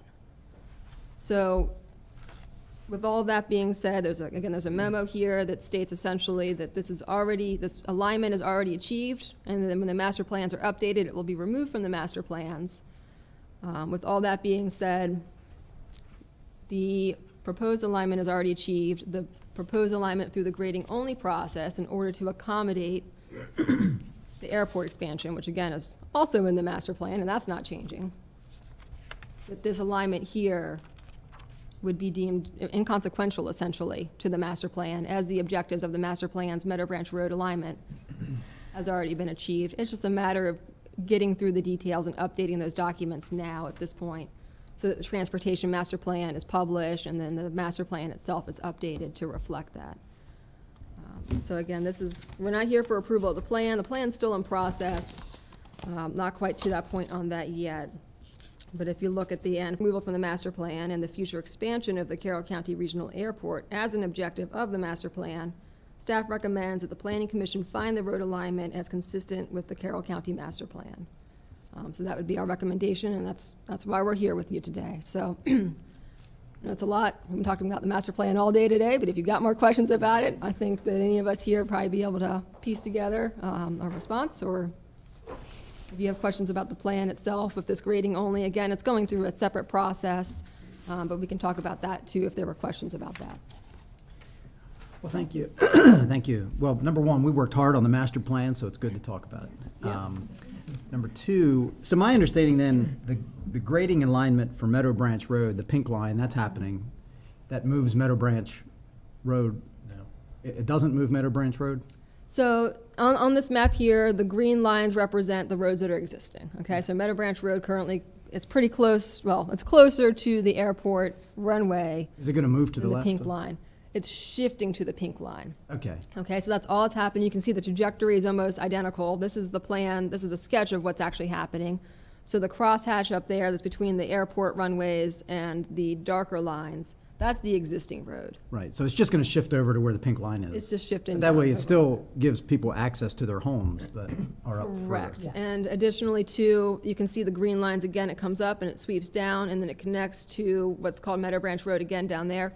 There's also sufficient access there. It's actually a relatively new intersection, in this location. I think it's 2 or 3 lanes wide on both sides. It's possibly even a little nicer than going all the way up here to loop around and come back down again. Right, and the blue line is what the master plan envisioned. We're gonna get rid of the blue line, is the proposal. Correct. And I believe Linda could probably describe that a little bit better, that the lines that you're seeing on the master plans, it's not like somebody's going out there and surveying it and saying, hey, this is where a perfect road would go, and here's how it would bank. It's just kind of like, here's a sketch of what connections would be ideal. Because you want it to be a So- feeder road, and you want to soften the curve, and you want to make it easier. Exactly, which I think is why Buckshot ended up being more where it is, because if you were to be down there, it's pretty hilly, right where that blue line cuts through.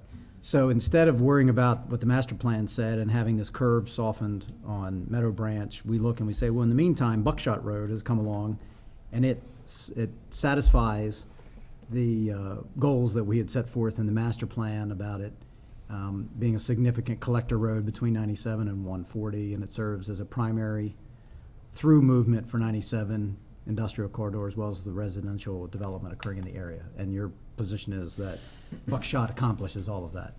It moots Correct, out not- the need to Right. make this change. Right, not only my position, but again, we worked with planning office on here, there's a memo in the packet there. They worked with the city of Westminster, I worked with the city of Westminster. We've looked at this Adam, this project's been in process for quite a few months now. We've been looking at this in pretty good detail to make sure that what we were saying was, that it made sense, that we're able to communicate that clearly, that we have a plan to remedy any potential ideas of inconsistency in the future. Now that all those things are in motion, we were comfortable enough to bring this before the commission to get that consideration. And the city of Westminster is comfortable with this too, is your Yes, understanding? and that actually is in the city's plan, the Meadow Branch extended. But yes, we've been working with them as part of the transportation master plan, and the agreement was to remove the curved segment, and that both the realignment and Buckshot accomplish that. Okay. So I think I understand. Anybody have any questions? Yeah, Michael. And these are probably for Adam, Mr. Schweitzer. So exactly how far is the road shifting? It's about between 100 and 150 feet, so it's And not. that's FAA surveyed, required because of landing, takeoffs? Yes, so if you're familiar with what's going to happen with the airport, there's a plan to move the runway, right? Shift the runway 250 Shift it feet. towards Meadow. Yeah, and that pushes surfaces, protected areas, and so we're moving the road kind of just enough to make that happen. So I guess that's what I'm getting to. So that's the be-all, end-all for the airport. That's the end of the airport expansion. So, Again. Why don't we just say, okay, let's do this now, and just do Buckshot Road south, and expand, so that area up there above the relocation, or even south of the relocation, could become accessible, feasible for the airport? I don't know. Are we gonna do something here and then in 5 years be asked to No. do something again? So this would be it for They've the been airport working through this for, expansion. 25 years? terms of the road There is an effect. additional runway expansion in the future, way in the future, I believe.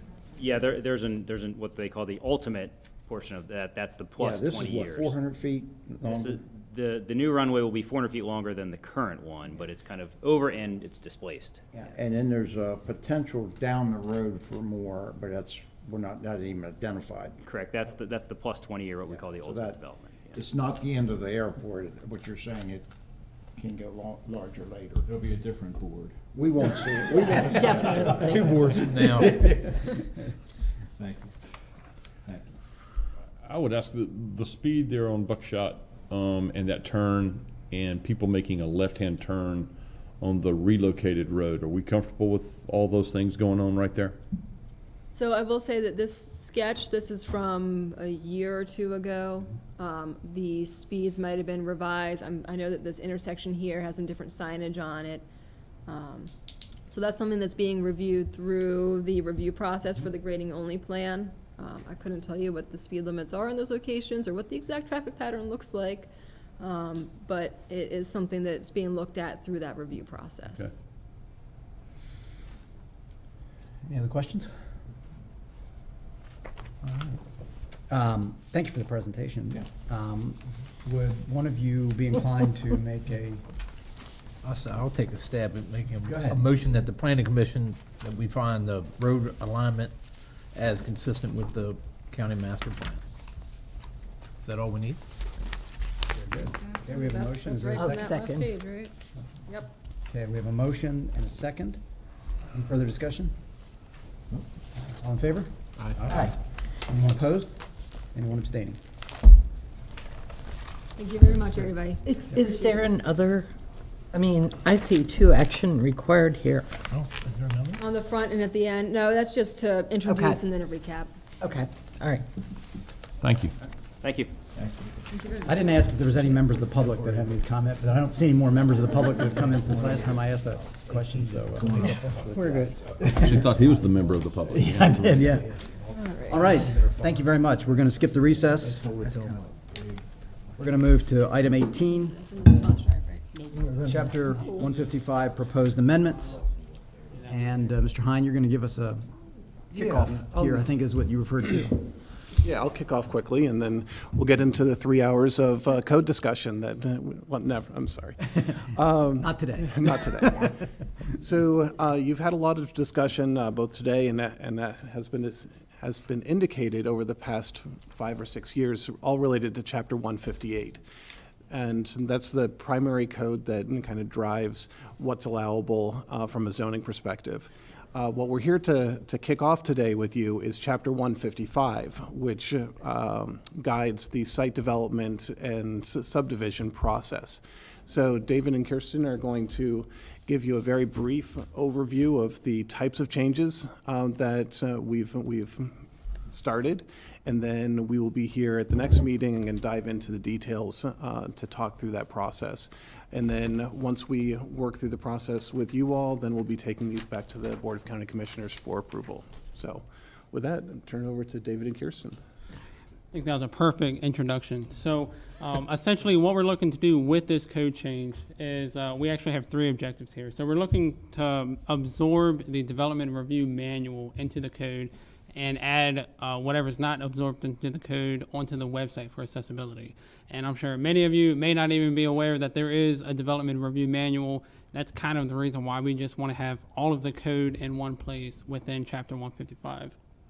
Another thing that we're looking to do here is to reconfigure Chapter 155 to essentially, well, we use the word streamline the layout here. So we want to make it easy to, if you want to subdivide your property, you go to a section that says subdivision versus having to bounce around the code to figure out what you can and can't do on your property. And then finally, we're looking to just revise for clarity and predictability, again, just so that people in the public who may not be familiar with reading code are able to answer their questions before calling into the county. And so going back to the manual here, so this was established back in 2004. It has yet to be updated since then. Policies have been updated since then, but the manual has not been. And the main reason for that is because it was codified, which made going through making any changes to that manual having to essentially go through this process here, which is very, very cumbersome. So after going through the manual, roughly 6 pages out of the 100+ pages are unique content. A lot of what's in there is redundant, or it's already on the website, or stuff like that. So we're looking to take any of those unique contents and put those within the code, and then let everything else lie where it is, since it is redundant. And some of those 6 pages contain driveway specifications, but also, you know, some of the other items include outdated checklists, outdated procedure guides, and whatnot. So again, with this update, the manual, it will be retired. We will hold a banner up into the development review for it. And again, so the select contents will be dispersed into Chapter 155. We will create a technical memorandum, again, to house those driveway specifications that aren't included in the code currently. And then everything else that is not currently in Chapter 155 will be added as web-based content. So some of the items being transferred over to Chapter 155 will be the simplified site plan process, some definitions that are not currently within Chapter 155, and driveway requirements. The driveway requirements, again, will be comprised within this technical memorandum. So currently the manual has plate drawings related to driveways and aprons that aren't located anywhere else. The plates are going to be and have currently been updated and will be renumbered for accessibility, and they will be incorporated into what is called a technical memorandum, which will be available online, and it can be updated as needed since it is not codified. So if numbers, for driveway requirements change, we can change those without having to go through this process here. Some of the web-based information that we're going to move from the manual onto the website is process overviews for subdivisions and site plans, legal documents and Mylar transmittals, a deed questionnaire for legal documents, procedures and checklists for simplified site plans, and concurrency management applications. And I will note that I'd say 99% of this stuff is already on the website. But whatever is not currently on the website that is in the manual will be added to the website. And finally, as mentioned, we're looking to kind of reorganize the code as it currently lies. So on the left is how it is currently read, and then on the right is what we are looking to change. Again, we're just looking to make this a little more predictable.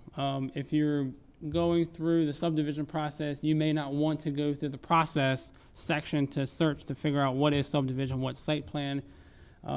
We are looking to add some new subsections, which centralize text currently located throughout the code. So these are more things that are for both subdivision and site plan. So that way, if you're looking in the site plan code for subdivision, it just doesn't make sense. So having a more general area for everything that would apply will make it a whole lot easier for people trying to find something.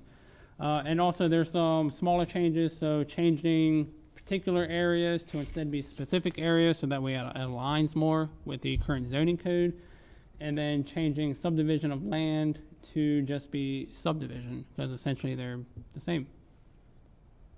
And one thing I will note with this, and we'll definitely dive into this come next Wednesday, the 29th, is that there's nothing being added to the code that is not currently code. So whether it's codified in the manual or codified in Chapter 155 and being reorganized, we're just looking to reorganize in a sense so that it's easier to find, but there's nothing that's really being added at this point.